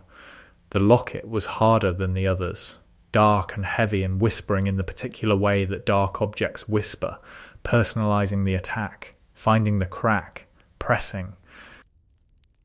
The locket pressed on Tom differently than on Ron, and differently from Harry. It found the place that was always there, the specific doubt that Tom had carried since the first year at Hogwarts. You are not the important one. You are not the chosen one. You are the brother, the adjacent one, the peripheral. You are the shadow that lives beside the light. Tom wore the locket for 4 hours before Harry noticed. "Give it to me," Harry said. "I'm fine." "Tom, give it to me." Tom looked at his brother. The locket was humming, low and dark, at the edges of his awareness. You are nothing without him. You are nothing on your own. You exist in relation. A footnote. A supporting character in someone else's story. "It's saying things," Tom said. "I know what it's saying. Give it to me." Tom took it off, handed it to Harry. The immediate silence of its absence was startling, like removing a stone you'd been carrying without noticing its weight. Harry put the locket around his own neck, felt it press, did not flinch. "Don't wear it more than 2 hours," Tom said. "It compounds." "I know." "Harry." "Yes?" What it was saying. About being adjacent, Tom. It's not wrong. In the technical sense, I am the adjacent one. I'm not the chosen. You're chosen, Harry said. Not by a prophecy. By me. That's not less. He looked at Tom with the specific directness of someone who is saying something they have said 100 times and that is still true. I chose you every day of my life.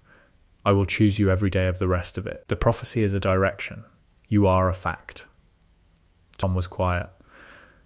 Give me the next 2 hours, Harry said. Then we'll plan. All right, Tom said. The Battle of Hogwarts. They arrived with the dawn. Tom had planned the return, not individually, not with the specific Gryffindor urgency of charging toward the problem, but in the organised, systematic way that was his contribution to every crisis. He had the list of people who needed to be contacted, the sequence in which the information needed to be distributed, the order in which the remaining Horcruxes needed to be destroyed and how, the cup, the diadem, the snake, and Harry. Tom knew, had known since 7th year, when Harry had finally told him everything, the full conversation with Dumbledore's portrait, the complete information about what the scar contained and what destroying it required. He had not said, "That's not possible, that's not acceptable, I refuse." He had said, "Tell me exactly what happens. The killing curse, directed at me. The fragment in the scar is destroyed by it. The protection," Harry had stopped. "There's a protection. Dumbledore believed I'd come back." "Believed?" Tom. "It's not certain. What's the confidence level?" "Tom, I need the confidence level." Harry had looked at him. He said, "High. Very high. But not certain. Magic at this level is never certain." Tom had nodded, had processed this. "All right," he had said. "All right? Tell me what I need to do while it's happening. What do I need to do?" "Nothing. There's nothing. There's always something. What do I need to do?" Harry had told him. The Horcruxes, the snake, Neville, this part Tom had flagged before Harry mentioned it, had already identified Neville as the person most capable of Nagini if it came to a sword situation. And then, be ready for Harry to come back. "How long?" Tom had asked. "I don't know. Approximate, maybe, minutes, the thing between. It won't feel long." "Minutes," Tom had said. "Tom, I can do minutes." He could do minutes. He did do minutes. The battle raged around him. He fought in it. Tom was an excellent duelist, precise and economical, trained by 7 years of academic magic and 1 year of combat magic, and the specific fierce competence of someone who has always known that Harry would need someone watching his back, even when Harry thought he didn't. He held corridors. He coordinated groups. He did the organizational work that the battle required and that no one else was tracking. And then, Harry walked into the forest. Tom saw him go. He did not follow. The decision not to follow was the hardest decision of the war. He stood at the tree line and watched his brother walk between the trees toward the thing that might kill him, and he did what he had done since the day of the Philosopher's Stone. He trusted Harry to come back, and he held his position. The minutes were long. The battle was loud. The killing curse hit Harry, and the shockwave of magic that preceded it knocked Tom off his feet, and he was on the ground, and the world was bright and terrible and still. Then it was over. Then Harry was not dead.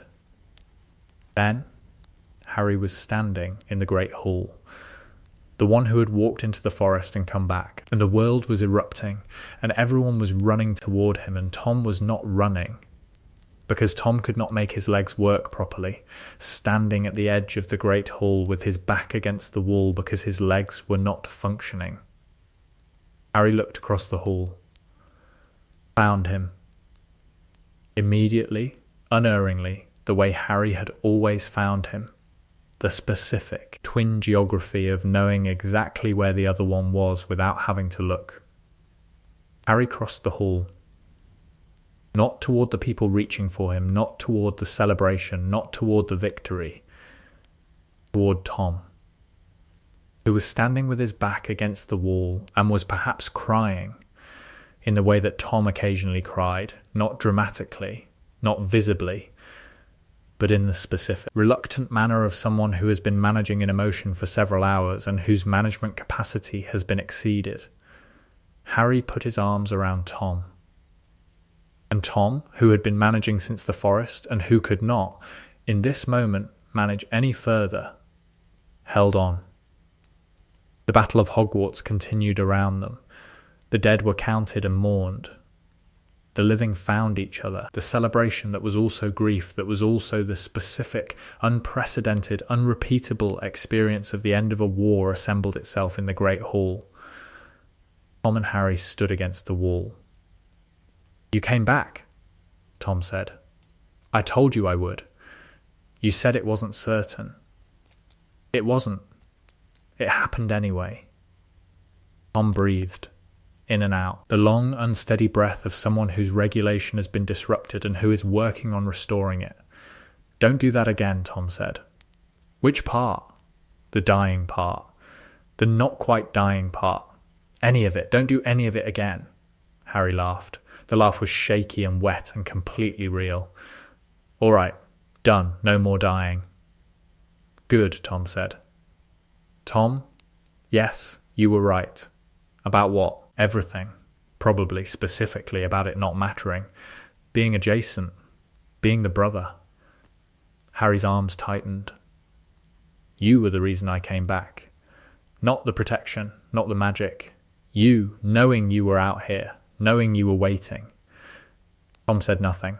He was not, in that moment, capable of saying anything. "I chose you," Harry said. "Every day.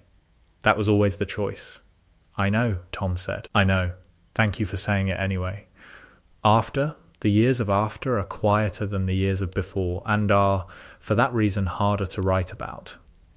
Not less real, not less important, but quieter. The wars that mattered most happened in offices and in kitchens, and in the specific, daily, unremarkable practice of building a life after extraordinary things." Tom went into law, magical law, the systems, the institutions, the gap between what the rules said and how they operated. He spent 10 years as a barrister and another 10 as a law commissioner, and eventually, at 43, became the youngest chief warlock of the Wizengamot in 200 years. The appointment was contested. Tom expected this and had prepared for it. He won the confirmation by a margin that his detractors had to admit was uncomfortable to dismiss. Harry became an Auror. Then, eventually, head Auror. Then, more eventually, a professor, Defense Against the Dark Arts, which was not a joke to him even though it was to most people, because Harry Potter was the one person alive for whom Defense Against the Dark Arts had always been practical. They had adjacent offices at the Ministry for 7 years, during the period when Tom was a law commissioner and Harry was head Auror, and their work intersected more than it didn't. They had lunch on Thursdays. Sometimes they had lunch on Fridays. Sometimes they had lunch on Tuesdays and Thursdays and Fridays, and Hermione, who was minister by then, occasionally walked into one of their offices to find them eating lunch together for the 4th time in a week and said, "You know you also live near each other." "We have a lot to discuss," Tom said. "It's genuinely an alarming amount of lunch," Hermione said. "Ministry canteen food is better than it used to be," Harry said. "I know, I improved it. That's not the point." Ron, behind her in the doorway, eating a sandwich, "I like the canteen." Ron, just saying. "It's good now."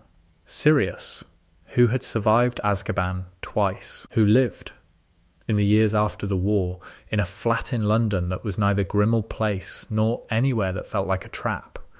A flat with a kitchen that he made use of poorly but enthusiastically, and with a small garden he maintained, despite knowing nothing about gardening. Tom visited him every Sunday. Harry visited him on Sundays too, which meant that Sunday at Sirius's flat became the thing that the family that remained assembled around.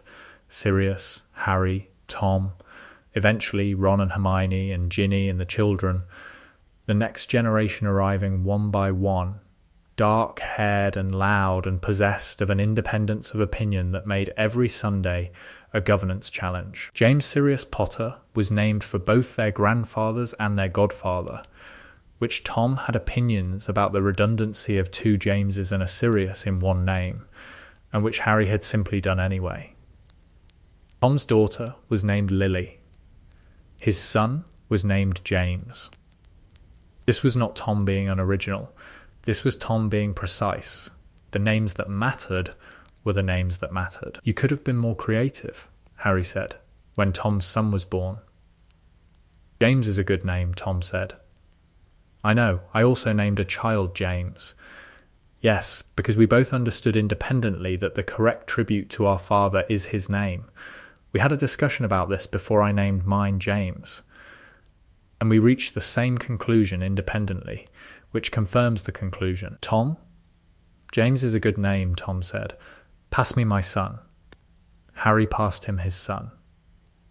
Tom held James and looked at him with the expression that he used for things that were not calculations, the specific, warm, undefended expression that lived under all the systems thinking and the institutional analysis and the political navigation, the expression of a person who has, despite everything, arrived somewhere that contains this. Hello, Tom said, to the baby. I'm your father. I'm going to tell you a lot of things. Some of them are going to be useful. Some of them are going to be about institutional architecture, which will seem boring until suddenly it becomes the most relevant thing in your life. And some of them, he paused, some of them are going to be about your Uncle Harry, who is the most important person in my life, after you and your mother, and who you should study carefully because Harry Potter is a force of nature and the best man I have ever known. He's going to grow up thinking I'm more impressive than I am, Harry said from the doorway. You're exactly as impressive as you are. It's a lot. I'm embarrassing. You're extraordinary. It's different. Harry came in, sat beside Tom, looked at the baby. Hello, James, Harry said. He knows that name, Tom said. Already he responds to it. He's 2 hours old. Children are more perceptive than adults credit. I've read the research. You've read the research on newborn name recognition. I read a lot. I know. Harry smiled. The smile was the one Tom had seen with variations for 36 years, the specific, full, slightly surprised smile of a person who has been given something good and who is still, after all this time, slightly surprised by the giving. What's going to happen now? With James? With everything. Harry made a gesture that encompassed the room and the family and the world beyond the window. Tom considered the question. It was the question Tom had been calculating since before he had words for calculating things. The question he had been researching and analysing and building structural frameworks around for as long as he could remember. I don't know exactly, Tom said, but I know the broad shape of it. Tell me. There will be problems. There are always problems. The ministry will do things wrong and will fix them. The laws will be inadequate and will improve them. There will be people who want to return to the way things were and will argue them out of it, and sometimes will fail, and then will try again. He looked at the baby. And our children will do the same. And their children. And on and on. That's a lot of ongoing work, Harry said. Yes? Worth it? Tom looked at the baby. At Harry. At the window beyond which the world continued its ongoing project of being both terrible and magnificent. Yes, Tom said. Completely, Harry nodded, put his arm around Tom's shoulders, the way he had in the Great Hall on the night the war ended and in a dozen other moments before and since, the specific, settled, undemonstrative gesture of someone for whom the other person's presence is not an event but a condition. All right, Harry said. Completely then, the baby made a sound. Tom looked at him. Hello, Tom said again. This is your Uncle Harry. He's the boy who lived. You'll hear that a lot. What they don't tell you, what the stories always leave out, is that he didn't live alone. He never lived alone. He looked at Harry. Harry looked at him. Neither of us did, Harry said. Neither of us did, Tom agreed. The baby looked at both of them with the absolute attention of a new person encountering the world for the first time. The green eyes, Lily's eyes, passed down again, turning up in a new face in a new generation, looked from one to the other and settled, without particular preference, on the space between them. where it had always settled, the space between two brothers, the gap that was not empty, the distance that was not distance but was the specific, warm, inhabited territory of a life shared from the first moment of consciousness to the last, and continuing and continuing and continuing. There are spaces between the years, conversations that need telling. Let us go back. Tom Potter and Neville Longbottom became friends in second year, which surprised everyone who expected Tom to be friends primarily with people who were, by measurable criteria, as clever as he was. Neville was clever. He simply deployed it in a way that most people missed, not in the quick, visible, hand-raising way that marked intelligence as a social performance, but in the patient, methodical, slow-building way of someone who had been told he wasn't clever for so long that he had learned to keep it quiet. Tom noticed. He noticed the way Neville's herbology essays were structured differently from his other work, more confident, more layered, with a depth of reasoning that was absent from his transfiguration or his charms. He noticed the way Neville talked about plants, the way Tom talked about institutional architecture, and the way Harry talked about people, with the specific fluency of someone in their native language. "Your herbology is excellent," Tom said, sitting beside Neville in the library in second year. Neville looked at him with the expression of someone who suspects a trap and is trying to locate it. "Professor Sprout thinks so," Tom continued. "She mentioned it to Professor Flitwick. I overheard." "Oh," Neville said. The surprise on his face was almost painful to watch. "You're good at it," Tom said. "Genuinely good. The essay you wrote last week on the counteractive properties of gillyweed was more advanced than the curriculum." "It was just, I was interested," Neville said. "I read a lot about it." "Me too," Tom said. "Different things, usually, but I understand the experience of reading past the curriculum because the curriculum is insufficient." Neville looked at him. The trap wariness had diminished. "You read past the curriculum? Regularly, Hermione and I argue about which sources are the most reliable. It's productive. I didn't know you argued with Hermione." "Everyone argues with Hermione eventually. The quality of the argument is what matters." Tom looked at Neville's notes. "Could I see your research on the gillyweed? I have a theory about the way its properties interact with cold water that your notes might help with." Neville showed him. Tom asked questions, real questions, the kind that required actual knowledge to answer. Neville answered them. The questions led to more questions, and the answers led to places neither of them had been before, and by the end of the library session they had covered 3 feet of parchment with notes, and had not noticed the time.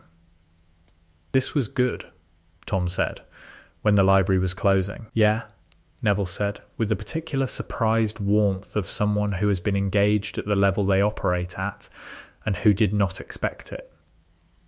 "It was." The friendship deepened over years, in the way that friendships between very different people deepen, through accumulated evidence rather than similarity, through the specific and irreplaceable experience of someone understanding you at the frequency you actually operate at, rather than the frequency you're assumed to operate at. In 5th year, when the DAR was organised, Tom approached Neville specifically. "I want you to lead the practical sessions when Harry and I can't be there," Tom said. "Me? You're the best jeweller in the group after Harry." "You don't know that. You should know that. That's not Neville. I keep records. I have your accuracy rates, your response time, your spell selection under pressure. You are the second best jeweller in Dumbledore's army." Neville stared. "I knock things over." "In the classroom. Under stress, your precision improves. It's a known phenomenon. Some people perform better under actual pressure than under simulated pressure. You're one of them." "You've been tracking my accuracy rates," Neville said. "I track everyone's. It's how I optimize the training schedule. Yours are the second highest. You should know this. It will matter." It mattered. In the Department of Mysteries. In the Battle of Hogwarts, when Neville pulled the sword of Gryffindor from the sorting hat and destroyed the last Horcrux in a single stroke that Tom had predicted in his notes 3 months earlier. Tom had written, "If the snake is the last Horcrux and must be killed in the battle itself, the ideal candidate is Longbottom, sword response time under pressure documented, recommend positioning him where sword is accessible and snake contact is likely." He had not shown this note to Neville. He had shown it to Harry. Harry had read it, had looked at Tom, had said, "You're going to tell Neville that he's the right person for this when the time comes?" "Yes," Tom said. "When the time comes. Before that, I don't want him carrying the weight of it. But afterward, yes, he should know that it wasn't chance, that it was recognition, that I saw him clearly. Will you tell him?" "Yes," Tom told Neville the night after the battle. In the Great Hall, which was quieter by then, the living having located each other and the immediate crisis of the war having given way to the ongoing crisis of loss and the beginning of rebuilding. Neville was sitting alone, which Neville did when he needed to be alone, and Tom sat beside him without preamble. "I put you in that position deliberately," Tom said. Neville looked at him. The sword, the positioning. "I had notes going back 3 months. You were the right person for the snake." Neville was quiet for a moment. "You planned it. I identified the most capable person and made sure they were positioned correctly." "Yes, that's..." Neville stopped. Most people would have said it was coincidence. Most people don't keep accuracy records. Tom, it wasn't coincidence. You are extraordinary. You've been extraordinary since second year in the library. The world has just been slow to notice." Tom looked at him. "I wanted you to know that someone noticed." Neville nodded. The nod had the quality of something settling, something that had been unsettled for a long time finally finding its level. "Thank you," Neville said. "You're welcome. Also, your herbology research on post-conflict soil remediation for battle-damaged ground is going to be essential for rebuilding the grounds. I've flagged it for the Restoration Committee." Neville blinked. "How do you know about that?" "I read everything." "Even Herbology Quarterly publications?" "Especially Herbology Quarterly publications. The academic work closest to the ground is often the most practical." Tom stood. "The committee meets Thursday. I've added you to the agenda." He went. Neville watched him go with the expression of someone who has had the same experience several dozen times over 7 years and who has not yet fully adapted to it. Luna Lovegood. Tom's relationship with Luna was the most surprising friendship he developed at Hogwarts, which was saying something given that his most important friendships were with a Weasley, a Muggle-born, and the boy next door in the Longbottom sense. Luna was in Ravenclaw. Tom encountered her in the library in 4th year where she was reading something upside down with the specific serenity of someone for whom orientation is less important than content. "That's upside down," Tom said. "I know," Luna said. "I read upside down when I want to see what I'm not seeing right side up." Tom sat down. "Does that work?" "Sometimes.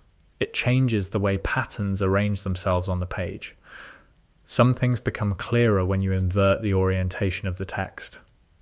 Tom thought about this. He paused. That's actually a known phenomenon in pattern recognition. Inverting an image forces the visual cortex to process the structural elements rather than the content level recognition. "Yes," Luna said. "Exactly. What are you reading?" "My father's column drafts." "About Raxperts." Tom had read about Raxperts. He did not believe in Raxperts as a literal phenomenon. He had read enough magical theory to know that the specific physical description did not correspond to any identified creature or force. But he had also read enough about Luna's father's publication, and about the history of dismissed observations in magical creatures research, to know that the absence of current evidence was not the same as impossibility. "What behaviour does the Raxpert produce?" he asked. Fuzzy thinking, Luna said. Confusion about obvious things. The inability to see what's in front of you. Tom considered this. That's a real phenomenon. The mechanism may be different from what your father proposes. Most phenomena have multiple proposed mechanisms. That doesn't mean the phenomenon isn't real. No, Tom agreed. It doesn't. They talked for 3 hours. Not about Raxpert specifically, about methodology, about the gap between observed phenomena and accepted theory, about the particular sociology of which ideas the wizarding world chose to take seriously and why. Luna thought differently from anyone Tom had encountered, not in the systems thinking way that Tom operated, not in the rigor first way that Hermione operated, but in a way that was genuinely and entirely its own. She moved laterally through ideas. She arrived at conclusions that were sometimes wrong and sometimes startlingly right, and the mechanism of arriving at them was not straightforward logic, but a kind of floating associative pattern recognition that Tom could not replicate but could deeply admire. "You're not thinking about what I'm saying," Luna observed. "I'm thinking about how you're thinking," Tom said. "It's different from how I think. Most things are different from how you think. Yes, I'm trying to understand the mechanism. You can't understand it that way. Thinking about thinking changes the thinking. Observer effect." Tom stared at her. "You just described the uncertainty principle as applied to metacognition. Did I? In a different vocabulary." "But yes." Luna smiled. It was the smile of someone who is used to arriving at the right place by unusual routes, and who finds the arrival itself interesting regardless of the route. "I like talking to you," Tom said. "You make me think about things differently." "You make me think about things more carefully," Luna said. "It balances." The friendship continued through 5 years, and it continued to balance. And Tom would later say, when asked who had most influenced his thinking, that Luna Lovegood had taught him something that no amount of research could have produced: the specific intellectual discipline of not deciding too quickly what something was. The question of what Tom was, outside of who he was in relation to Harry, occupied Tom's interior life from approximately the age of 9, not because he resented his brother. He did not resent Harry. The resentment that the twin narrative expected, the overlooked twin, the shadow, the one who was not chosen and who carries the bitterness of that, this was not Tom's experience. He was not overlooked. He was, in fact, seen quite clearly by everyone who mattered, by Harry, by Hermione, by Neville, by Luna, by Ron, by every person whose assessment Tom valued. The question was not about visibility. It was about identity, about the specific challenge of being a person who has been, since birth, defined partly through relation to another person, and who must at some point work out what they are in the spaces where that relation is absent. The relation was never absent. That was also part of the challenge. Harry and Tom were not the twins who competed for distinctness or who spent years apart developing separate identities. They were the twins who were together, whose identities had been formed in the same space, shaped by the same experiences, tested by the same war. Tom worked this out slowly, in journals primarily, in the systematic way he worked everything out, by writing about it until the writing produced clarity. He wrote, "The question is not who I am without Harry. That question assumes an independence that does not describe my actual life. The question is who I am that is specifically mine, within the context of a life shared. What are the qualities that belong to me and not to both of us together?" He wrote Harry's qualities: courage, instinct, empathy, the willingness to absorb pain rather than distribute it, the specific and extraordinary gift of making people feel seen and valued. "These are Harry's," he wrote. "What are mine?" I've been thinking about this for 7 years, and I believe the answer is structure. I provide structure. Not just organizational structure, the meeting agendas and the training schedules and the Horcrux research. The deeper kind. I am the person who takes the chaos of what is happening and gives it a shape that can be navigated. I am the person who sees the board and describes it so that the people who are going to move on it can move with intention. I am the person who turns the overwhelming into the manageable. He wrote, "This is not less than Harry's gifts. It is different. The courage to run toward the problem requires someone who has already identified the problem and mapped the approach. The instinct for people requires someone who has organized the people into a configuration where the instinct can be applied effectively. We are a system. And a system in which both parts function correctly is more powerful than either part alone." He wrote, finally, "I am not Harry's shadow. I am the ground he stands on, the preparation that makes the courage possible, the structure that makes the empathy sustainable. This is not a lesser thing. This is the thing that makes the other thing work." He did not show this journal to Harry. He did not need to. Because Harry already knew. Had always known. That was the thing about growing up with someone. You did not need to tell them the things that had become, over a lifetime of proximity, simply true. Molly Weasley and the specific shape of the family they found. The Weasleys were the family that the Potters found when they did not have a family. Not immediately. It happened in the first year through Ron, in the second through the shared terror of the chamber, in the third through the specific experience of a war-adjacent adolescence, which is to say very quickly and very thoroughly. By Christmas of second year, Harry and Tom were at the Burrow. Molly had looked at both of them, at the thin arms and the second-hand clothes and the specific quality of children who have been managing on their own and who are not quite sure what it looks like when someone manages them. She had said nothing about this. She had made food. An enormous amount of food. Enough food that the table was visibly under structural pressure from the weight of dishes, and she had watched them eat. The two of them, Harry and Tom, eating with the particular focused attention of children for whom adequate food is not an assumption, and her expression had been the expression of a woman who was doing something with her feelings that was too large to display in company. "Mrs. Weasley," Tom said, after the third helping, with the specific politeness of a child who has been raised with limited experience of the Weasley household norm of feeding people past the point of comfort. "This is extraordinary. Thank you." "Molly," she said. "You call me Molly." "Molly," Tom said. She had looked at him, at the measured politeness of him, the systematic assessment, the way he processed the room before he engaged with it. Then she had looked at Harry, who was eating with the uncomplicated gratitude of someone receiving something they have not had enough of. "Arthur," she said to her husband, when the boys were not in earshot, "we're going to need a bigger table."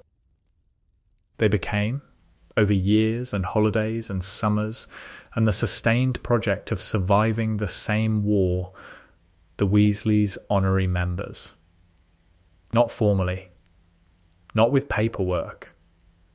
In the way that the Weasleys did things, loudly, imprecisely, and with an absolute conviction that family was a thing you decided rather than a thing you were born with. Fred and George developed, for Tom, the specific kind of affection that the twins reserved for people who appreciated their work on its own terms rather than despite its consequences. Tom appreciated Fred and George as systems designers. Their wheezes were technically extraordinary magical engineering that happened to be deployed in the service of entertainment rather than utility. He said so once, and Fred had stared at him and then grabbed George's arm and pointed. "He gets it," Fred said. "He gets it," George agreed. "He actually gets it. The structural elegance, the underlying charm theory. Nobody gets it. Harry doesn't get it. Harry thinks it's funny. Different thing. Tom, who had been watching this exchange with his notebook out, the portable swamp has 3 separate charm layers that each do different things. The surface is the visual effect. The middle layer is the adhesion quality. The bottom layer is the self-sustaining mechanism that keeps it from requiring ongoing magical input. That's not a joke. That's engineering. Fred and George had looked at each other, then at Tom, then back at each other. "We like this one," Fred said. "He can stay," George agreed. "We already stay," Tom said. "We're here every summer. Permanently, we mean. Legally, we'll have Mum adopt you. She's already functionally done that," Tom said. "I appreciate the formal recognition, but I don't think the paperwork is necessary. Mum loves paperwork." "Mum does not love paperwork. Mum loves things being official. These are different." "He's right," George said. "We like him," Fred confirmed. "He's very precise, in an enjoyable way." Tom continued writing in his notebook. Harry, across the kitchen, was watching this exchange with the specific smile of someone who finds his brother's interactions with Fred and George consistently delightful, and who would never say so directly because saying so would be embarrassing, and Tom did not embarrass well. The last thread, the one that connects the grave in Godric's Hollow to the flat in London, to the Sunday dinners at the house that used to be Grimmauld Place, and that was now, after considerable renovation funded partly by ministry salary and partly by prize money from the tournament, and partly by the specific determination of 2 people who were not going to let the Black family's approach to interior design define their godfather's home, the one that connects all of it. What it meant to grow up as 2 things at once: the boy who lived and the boy who was there.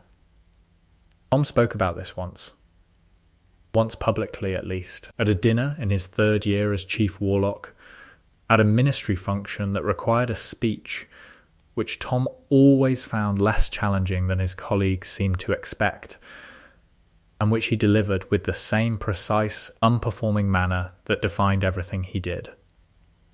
He talked about the war. He talked about the ministry's failure in the first war and the ministry's failure in the second, and the structural changes that had been made and were being made. He talked about the law and the institutions and the gap between what the law said and what it did. And then, near the end, he said, "I want to say something about my brother." The room went quiet, not the restless, slightly bored quiet of people being polite at a ministry function, the genuine quiet of a room that has been caught off guard by something real. Harry Potter is the boy who lived. That name has followed him for 35 years. It has been used to elevate him, to exclude him, to manipulate him, to diminish him, to celebrate him, to sell things, to win votes, and to define him in ways that have nothing to do with who he actually is. I am aware of the irony of a speech that begins, "I want to say something about my brother contributing to this." There was a laugh. Surprised? What I want to say is this. The story of the war, the story we tell, the story in the history books, the story in the newspapers and the commemorations and the speeches like this one, that story has a shape. It has a hero. And the hero has a name, and the name is Harry. And that is not wrong. Harry is extraordinary. Harry was the centre of the thing, and the reason it ended, and the person who walked into the forest and came back. He paused. But the shape of the story is incomplete if it ends there, because Harry did not live alone. He did not survive alone. He did not walk into any forest alone, including the one at the end. He was accompanied, not always physically, not always visibly, not always in the parts of the story that get told, but accompanied. He looked at Harry, who was in the front row and who was wearing the expression of someone who has been told something is happening and who is watching it happen and who is feeling something too large for the room. There is no boy who lived without the people who lived beside him. The Weasleys, who made a place at the table. Hermione Granger, who made the world comprehensible. Neville Longbottom, who grew toward the thing he needed to be. Luna Lovegood, who saw sideways through everything and was right more often than the evidence suggested she should be. Sirius, who survived what should have broken him because he had someone to survive for. He looked at Harry again. And me. Who was there when there was no one else? Who was there in the beginning in a nursery, on the night that started this? Who was in the cupboard den? Who was in the forest? Not in the forest, but at the tree line, which is where I was supposed to be, which is where the accompaniment is when accompaniment is not the thing being asked for. He looked at the room. I don't tell you this to claim credit for something that belongs to Harry. I tell you this because the story we tell our children about how the world is saved matters. And if the story is only about the one who was chosen, then we teach our children that the only way to matter is to be chosen.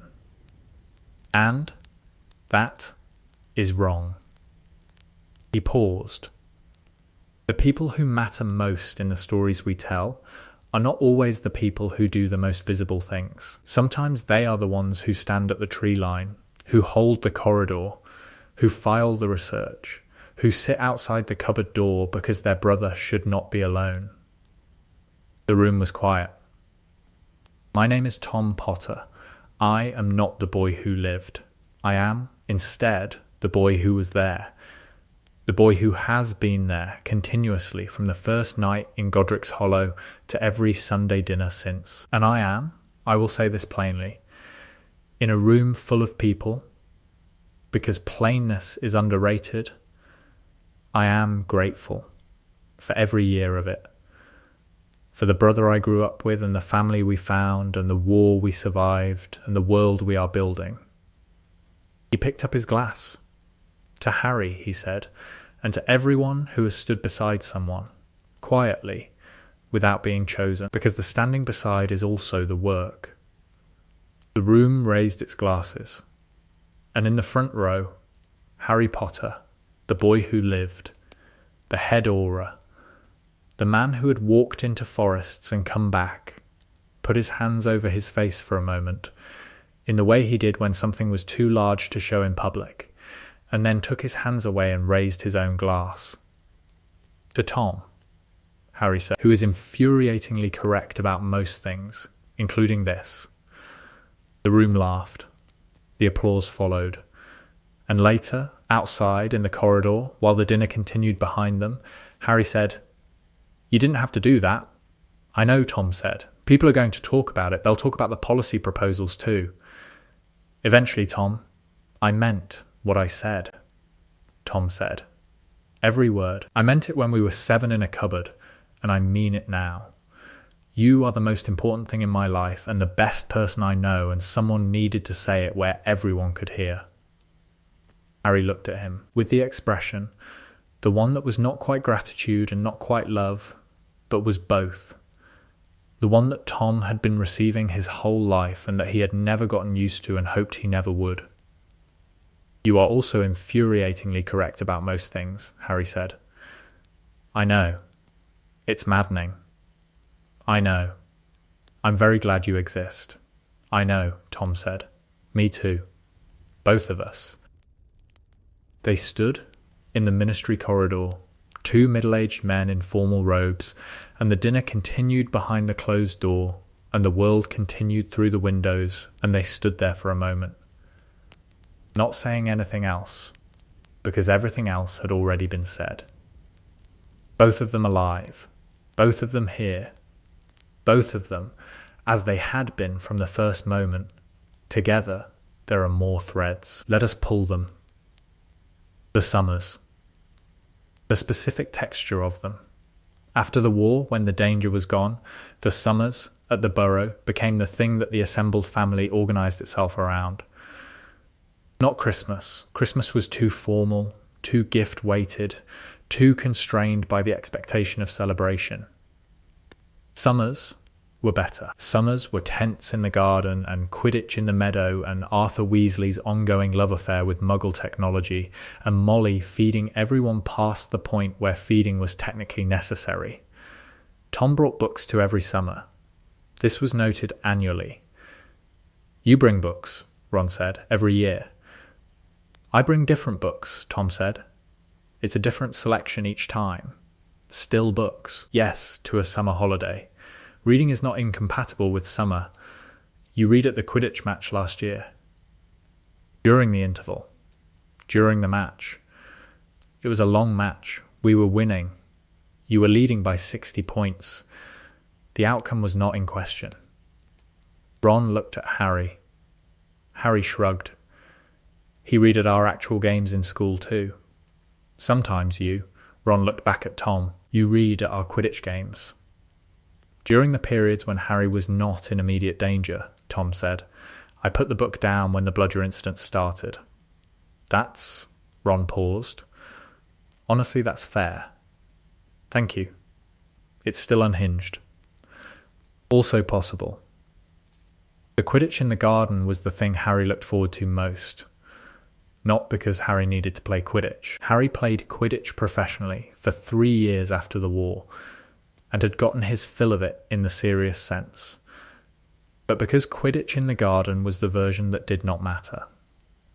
Where the stakes were Fred and George's trash talk and Ron's deeply personal investment in the outcome and Ginny's actual professional skill that she occasionally forgot to dial back. Where Harry could be on a broom for reasons that had nothing to do with war or prophecy or survival and everything to do with the specific joy of being airborne. Tom played too. He was a mediocre Quidditch player. Better in garden games than his technical skill suggested, because garden games allowed you to read the other players more carefully than competitive games permitted. He knew where everyone was going to be before they were there. This made up for a significant gap in physical ability. You're good at garden Quidditch specifically, George told him. I know, Tom said. It's the analysis. Most people don't analyse garden Quidditch. Most people don't read at Quidditch matches either. We've established that you're anomalous. Yes, does it matter? George considered this. Not really. You scored off me twice just now, and I've been playing since I was 4. You telegraph your direction when you commit to a pass. Your right shoulder drops slightly before you throw left. Does it? Yes, I noticed in 3rd year. And you're only telling me now? We were on opposing teams in 3rd year. George laughed. The George laugh, full and warm and slightly manic. The laugh of someone for whom joy was a physical experience. Fair, he said. Fair enough. Fred was alive. This was the thing that the summers represented most completely. Fred at every summer, in the garden, on the broom, at the table, talking too loudly about everything and arguing with George about everything and laughing in the specific way that made anyone nearby laugh involuntarily. Fred alive was the thing that Tom returned to, privately, on the days when the war felt most present, which were not the big days, the anniversaries and the commemorations, but the small days, the ordinary Tuesdays when a smell or a sound surfaced something from the battle, and the battle became briefly present again. On those days, Tom thought, Fred is alive. Neville is alive. Lupin is alive. Tonks is alive, and her son is growing up with 2 parents, and that happened because of the specific and painstaking preparation of the year before the battle, the positioning of people, the movement of a chess piece named Neville to the place where the chess piece named Neville was most effective. Not all the pieces survived. There were losses. There were always losses. Tom did not pretend otherwise. But some of them were different from what they could have been. And different was enough. Ginny Weasley and Harry Potter. Tom watched this develop with the specific appreciation of someone who had watched a slow-moving, inevitable, entirely obvious situation unfold over 6 years because both parties involved had the emotional intelligence to know it was there and the situational constraints to not do anything about it until the constraints lifted. Harry, Tom said, in 5th year. No, Harry said. You're going to know the way you look at Tom. I'm simply noting I'm going to need you to not. Tom did not. He noted it internally. He waited. Harry and Ginny were together for about 2 months in 6th year, before Dumbledore's death ended the interlude. They were separated for the year of the hunt, which Tom noted was genuinely hard for Harry in a way that Harry did not discuss, and that was visible primarily in the specific quality of Harry's attention when Ginny's name came up. After the war, together, married, 3 children, Tom was best man at the wedding, which involved a speech that Harry had requested be short, please, and funny, please and please, not a policy analysis. Tom had looked at him. When have I ever given a policy analysis in a personal context? The Dar. You gave us a policy analysis of our own group. That was an organisational assessment. Different thing. It had footnotes. Footnotes are organisational tools. Harry had looked at him with the "you are my brother and I love you and you are also a great deal" expression. Short, funny, no footnotes. Tom's speech was short. It was, by general consensus, the funniest wedding speech anyone present had heard. It contained 2 footnotes that were in such small print that only people who looked directly for them would find them, which was Tom's version of a concession. He said, "I have known Harry Potter for 20 years. That's not quite true. I've known Harry Potter since we were 10 months old in a nursery in Godric's Hollow. But I've known him as a person, as opposed to just a presence I was aware of, for 20 years. In that time, he has flown headfirst at bludgers, spoken parcel-tongue to basilisks, walked into one forest and one department of mysteries, and one graveyard and one other forest, and eaten a truly alarming amount of chocolate frogs. He has also been consistently, without exception, the most courageous and the most kind and the most infuriating person I have ever had the privilege of standing next to. Ginny, I should warn you, he is going to do something extremely reckless within the next 5 years, probably more like 3, and there is nothing you or I or the combined resources of the ministry can do to prevent it. The only strategy is to make sure he is well fed and well loved beforehand, which I have every confidence you will manage." He raised his glass. To Harry and Ginny. May the next 50 years be slightly more boring than the last 20. I mean that as a compliment. Boring is profoundly underrated. The Hat revisited.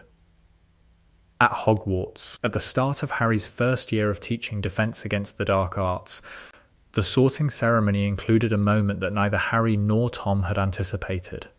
The Hat sorted the new first years. The hall applauded in the appropriate places. And then the Hat, which had been sitting on the stool after the last student, did something it had not done in living memory. It spoke again. Not the usual song. Not the list of houses and their qualities. Something different. "I have been sorting students for 1,000 years, the Hat said to the hall. I have sorted heroes and villains, and the vast majority who were neither. I have sorted children who knew what they were, and children who did not. I have sorted one set of twins, recently, whose presence this school had the specific good fortune to contain." The hall was very quiet. The first twin walked into a forest and came back. The second twin stood at the tree line and waited. This is not a lesser act. This is the other half of the act. The tree line is where most of the war was won, in the preparation, in the planning, in the standing ready to receive. The Hat would like to note, for the record, that it placed both of them correctly. Harry, at the staff table, put his hand over his face. Tom, in the gallery, he was here for the ceremony, having been invited by Harry and having accepted despite the ministry meeting it conflicted with, looked at the Hat with an expression that could be described, by someone who knew him well, as reluctant appreciation. "It's going to be like this forever, isn't it?" Harry said. "Yes," Tom said from the gallery. "Forever," a pause. "Good," Harry said. "I think so," Tom said. The Hat settled back on the stool. The hall resumed its ordinary business. The year began. And Tom Potter, who was not the boy who lived, but was the boy who was there, took out his notebook, made a note about the hat's speech, the phrasing, the specific words, the possible interpretations, filed it in the section marked, things that will require further consideration. Looked at Harry. Harry looked back. The specific, quiet 11 words or fewer communication of two people who have been together so long that most of the message lives in the looking. The message was, here. The message was, always. The message was, what did you make for lunch? Sandwiches, Harry said. Good, Tom said. I'm starving. You read through the entire ceremony. I took notes during the ceremony. Reading is something I do between events. This was an event. What notes? The hat's speech, the inflection patterns, the specific word choices. Tom, there's policy interest in the hat's comments about the nature of accompaniment versus individual heroism. The ministry has been discussing, Tom, yes? Sandwiches first, policy second. Agreed, Tom said. Sandwiches first. They went. The hall continued behind them. The year continued beyond the hall. The world continued beyond the year, building towards something and away from something, and always containing two dark-haired men moving through it, slightly ahead of and slightly behind each other, calculating and instinctive, systematic and empathetic, two versions of the same green eyes looking at the same world and seeing it differently. Better together than either alone. Always better together. Always. One last thing. The beginning that was also the end. The Potters received a letter in Tom's 38th year from the Hogwarts School of Witchcraft and Wizardry. Not them, their children. James Sirius Potter, number 12, Grimmauld Place, London. Lily Luna Potter, number 12, Grimmauld Place, London. Tom's children received their own letters 2 weeks earlier, which Tom had processed with the composure of someone who had known for 11 years that this moment was coming, and who had prepared for it accordingly, including a brief memo to himself about which books he wanted to send with them. But watching Harry hold James's letter, watching his brother read the formal invitation that James Sirius Potter was expected at Hogwarts in September, was different from reading the research about what this moment would be. It always was. Research was the map. The territory was always larger. He's going, Harry said. Yes, Tom said. That's what the letter is. My son is going to Hogwarts. Our sons, our daughters. Approximately simultaneously. Harry looked at him. Are you ready for this? Tom thought about the question, not the surface version of it. Are you ready for your children to go to Hogwarts? The normal parental separation anxiety framed as a question. The deeper version. Are you ready for the cycle to begin again? For dark-haired children to board a train and enter a world that is better than it was but is still complicated. For the specific, irreducible anxiety of loving people who are going to go out into it. No, Tom said. Not even slightly. Me neither. Good, Tom said. That means we understand the stakes. Tom, understanding the stakes doesn't mean paralysis. It means appropriate preparation. You've been preparing since they were born. Since before they were born. Conceptually, I've had a Hogwarts preparation framework in outline form since the twins were 6 months old. Harry stared at him. A framework. A framework. Yes, for an 11-year-old going to school. For our children entering an institution with complex social dynamics and a history of inadequate student protection.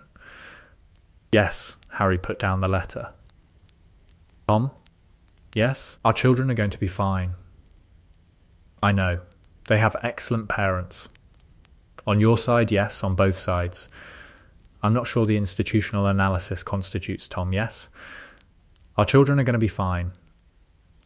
And they're going to go to Hogwarts. And we're going to stand at the platform and watch the train go. And then we're going to go home and eat sandwiches and probably cry a bit. And that is completely acceptable and normal and is not a failure of preparation. Tom was quiet for a moment. Crying is not the response I usually. Crying is the response, Harry said firmly, for this specific thing. Crying is the correct and healthy response to watching your children board a train to go to a school where individually and collectively we nearly died multiple times. When you put it like that, I'm putting it like that. Fine, Tom said. Crying, thank you. After which we can discuss the preparation framework. After which, Harry said, with the infinite patience of someone who has known Tom Potter for 38 years, we can absolutely discuss the preparation framework. Platform 9 3/4. September 1st. 38 years after the first time. 4 children with trunks. 2 Potters and 2 Potters, dark-haired and green-eyed and possessed of the combined determination of 2 fathers who had, between them, destroyed a Dark Lord and reformed the Visingamot, and survived more close calls than either of them enjoyed counting. The train waited. The crowd moved. Tom's daughter stood beside Harry's son. And they were, in the specific way of children raised in the same family, more like siblings than cousins, the same language, the same references, the same comfortable intimacy of people who have been in the same rooms their whole lives. Ready? Tom said to his daughter.